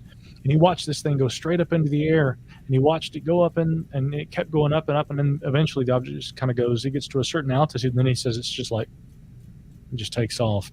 Incredible description. I mean, almost the way he described the shape, it was almost reminiscent of like the Cash Landrum shape, sort of similar to that. So, again, there are a lot of descriptions, and Frank Salisbury, PhD, had been the guy who wrote the book, The Uinta UFO Display, but it was later published under the title The Utah UFO Display. You can buy that book online. It's available on Kindle also. But it is a book all about UFO sightings in the Uinta Basin, and let me tell you, a lot of them describe structured craft. If we go back to the NIDS research from the 1990s, much of which is outlined in Colm Kelleher's co-authored book with George Knapp, Hunt for the Skinwalker, they also seem to describe structured craft. And with respect to those two researchers, I hope they wouldn't mind me saying this, but again, some of the stories of things that people have experienced on Skinwalker Ranch, to me, they bear all the hallmarks of mythology. They bear all the hallmarks of folklore, and a process of mythologizing that, not unlike the stories of crash wreckage retrievals going all the way back to the 1880s, and this motif that by the time Roswell happened was already very well planted in our society, this idea of things crashing, little green men being buried in the Aurora Cemetery and things like this. All those ideas were around by the time Roswell happened, okay? Right. I would contend that similarly there are a lot of elements of Americana and folklore and even indigenous American traditions that are being incorporated into the mythos that's being built right now. It's a myth in the making surrounding Skinwalker Ranch. But I don't use that term myth in the pejorative to mean that, it's all nonsense, it's all made up. No, a lot of it probably actually is a process of mythologization, but all myths essentially have some sort of a kernel, some sort of a base. A nugget of truth, as Walter says. Yeah, but I would also say this. I don't know why the UFOs observe the territorial boundaries, the property boundaries. State lines, yeah. Yeah, so why in the world they would only operate on Skinwalker Ranch just is silly to me. And so, again, Chrissy and I, we spent a lot of time on Blind Frog Ranch, an adjacent property where the folks there say that they've seen things. We drove way up into the Uintas where it was 25 degrees, and we were at like, wow. Yeah, like above the tree line. We were above the tree line. Let me just say, we were way up there. I mean, we were way up in the mountains. I mean, where it was in the 70s or 80s down in the valley, we were in the 20s. I mean, we drove so far up there on a side-by-side. It was just insane. Beautiful mule deer skipping up and down the mountain, these beautiful birch forests that look almost English. Just incredible diversity. And, of course, it was in that moment as we're driving through the cold and the snow. Keep in mind, it's like late May, early June. But up there at that altitude, there's snow all over the place. And that's where I decided to drop the Sasquatch story. So I I absolutely, entertained our guests and Chrissy and everybody with Sasquatch stories as we're speeding along these bumpy, rocky roads up there in the Uintas. And there are indeed reports of those seen up there. So, Oh, sure. and people say that they've seen that kind of thing at Skinwalker Ranch too, Sasquatch-like or humanoid type things. I don't know what people have actually seen. I don't know what to make of those stories. I'm not a person. My buddy Chris O'Brien, who's been on your show, Chris, one of my favorite. My buddy too. Great researcher, yeah. Chris at times, has kind of presented with the trickster motif, the notion that maybe there is a grand unified theory of the paranormal. For me, it's kind of like Hawking said about, and actually at some point, there are a lot of quantum physicists who are working toward trying to unite the quantum and the relativistic, and even the unified field, so to speak. A unified theory, right, which really all seems to kind of focus on gravity. And speaking of a unified field, I noticed that Anti-Derivative Jill has put your website into the chat, and I just wanted to take a quick look at it, sure, so that everybody could see what is available at micahhanks.com. Of course, there is no Into the Fringe thing there, but everything under your AGS is available here, correct? Yeah, I've tried to make everything available at one website. Look at that handsome adventurer. Where that picture right there was taken, that was actually up there at Table Rock in this cave, this particular grotto that I love to visit, which is right there. Well, I'll just say this. If you've ever watched the television program Hellier, that photograph is taken in one of the scenes that appears in that first episode of Hellier when I took Greg and Dana Newkirk up there. I've never seen it. Is it good? I think it's... here's the thing about Hellier.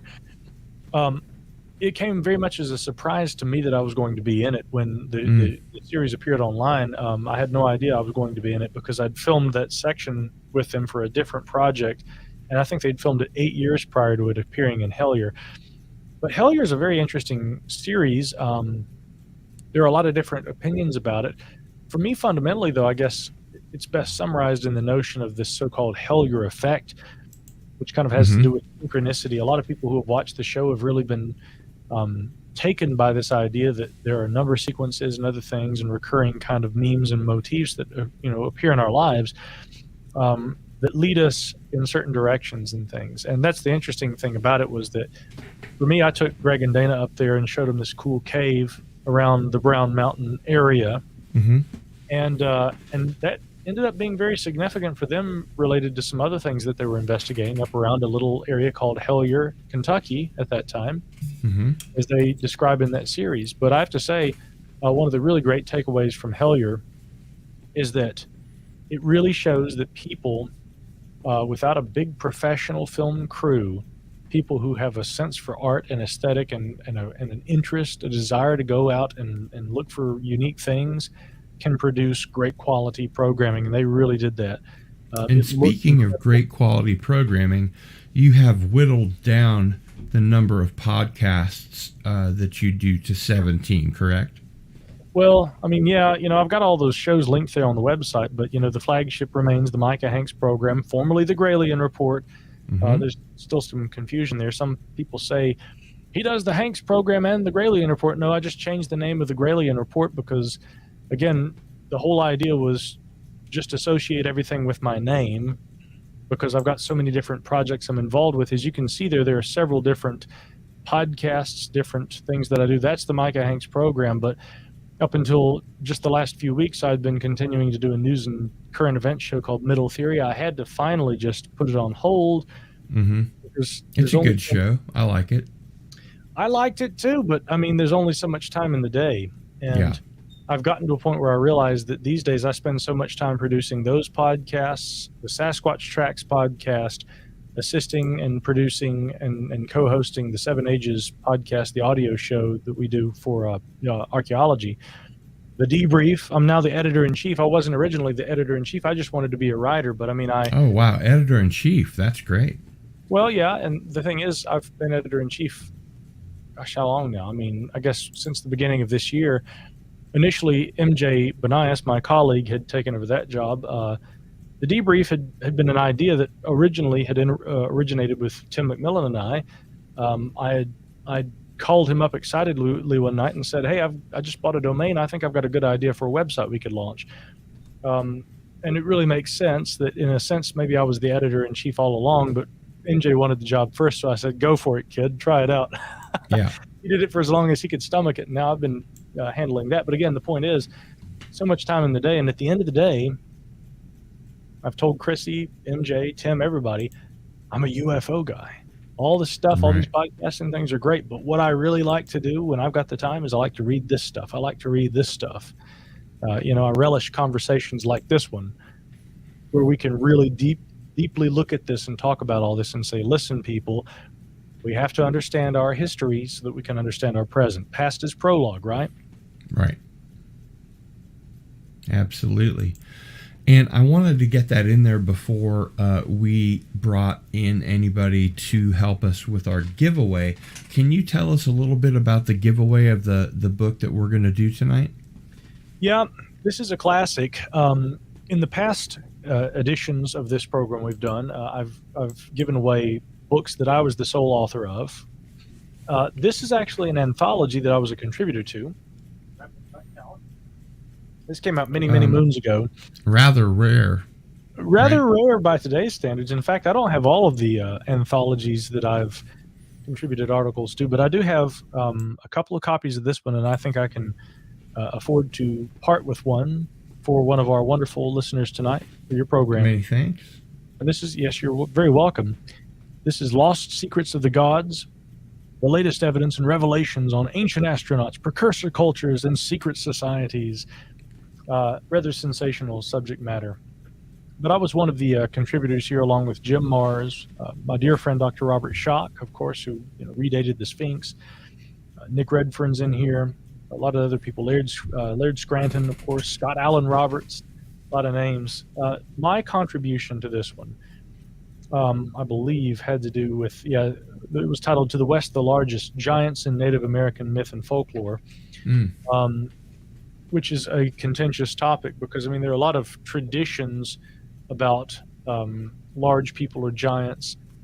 And for years, there have been television shows on History Channel and things like this that try to argue a lost race of giants, which is not really my position. I have simply said that in the historical record, there are descriptions of large people. But again, I've also pointed out, and I think this is significant, none of the historic remains of very large individuals, to my knowledge, ever have exceeded 9 feet, and there are claims of 10 and even taller, but I've never seen photographs, measurements, crania, and or human remains that are clearly measurably that large.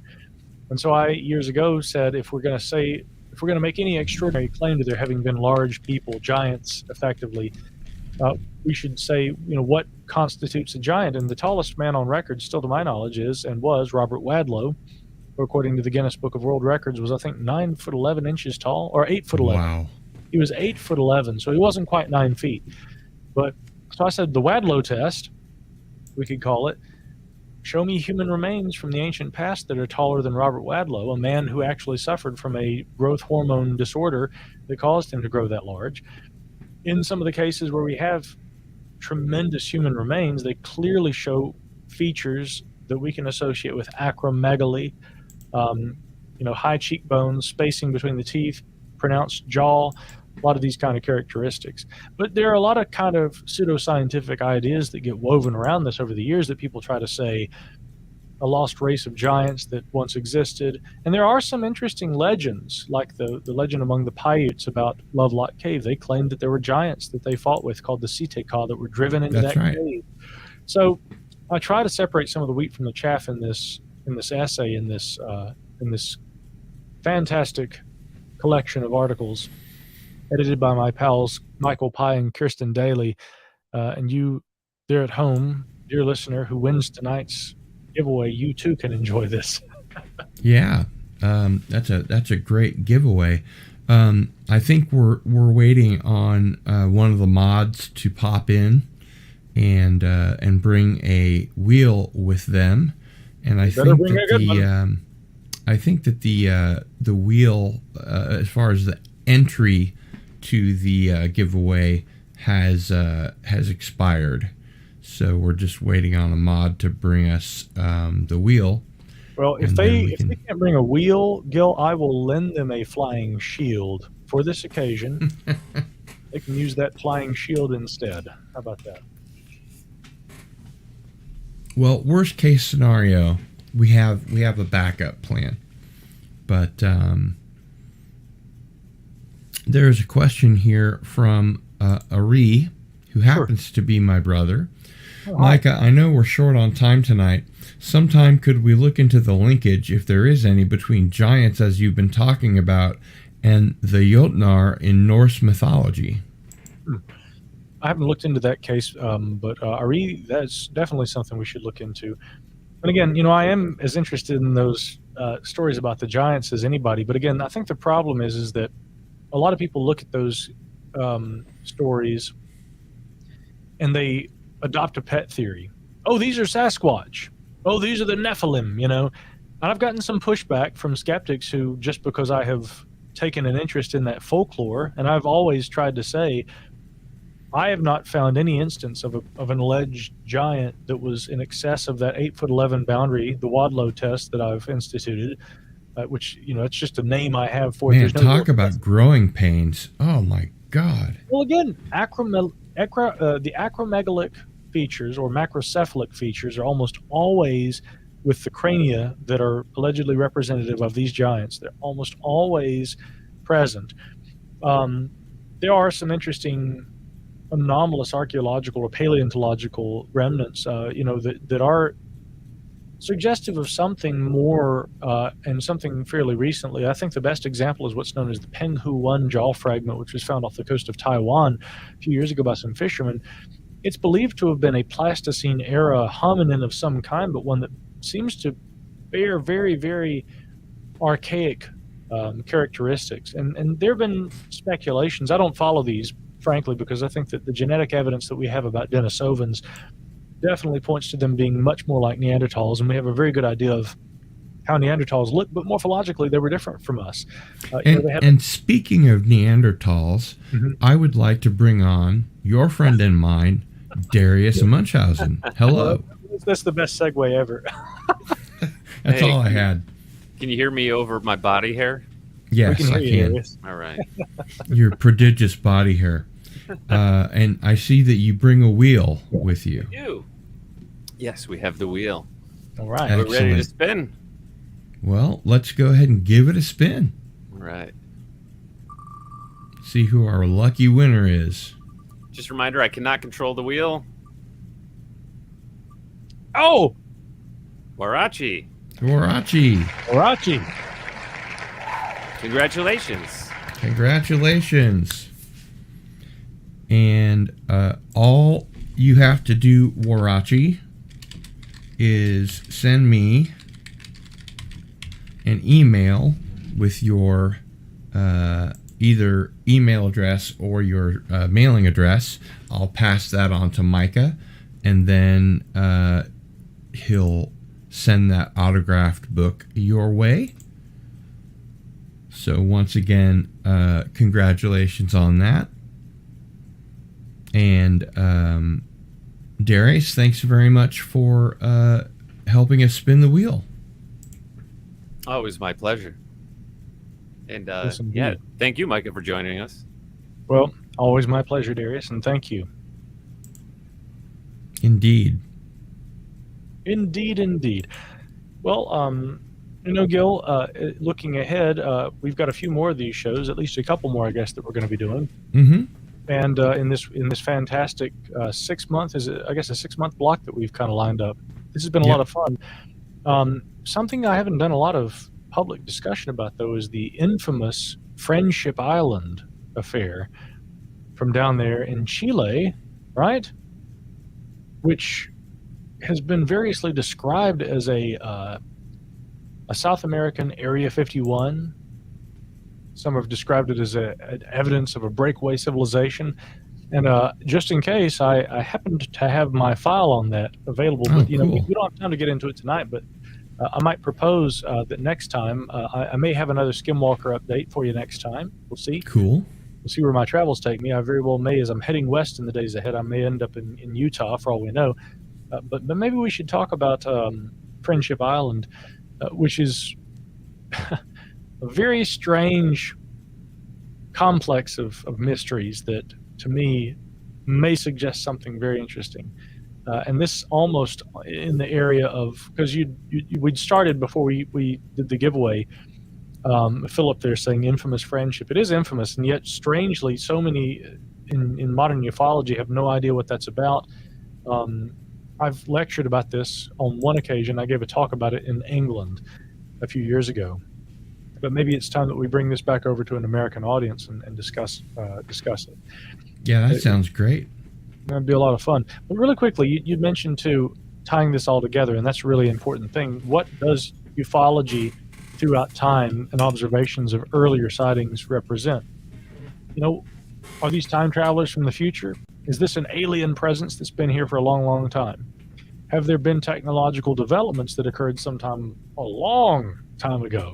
Mm-hmm. Is this evidence of some? And again, this is a You speculation. mean like an antediluvian civilization?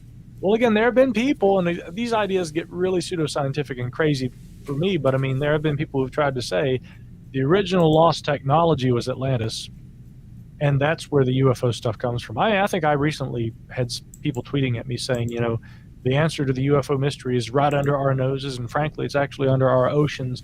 The lost, sunken continent of Atlantis is where it all came from. I'm sure that probably some of those ideas show up in this, so...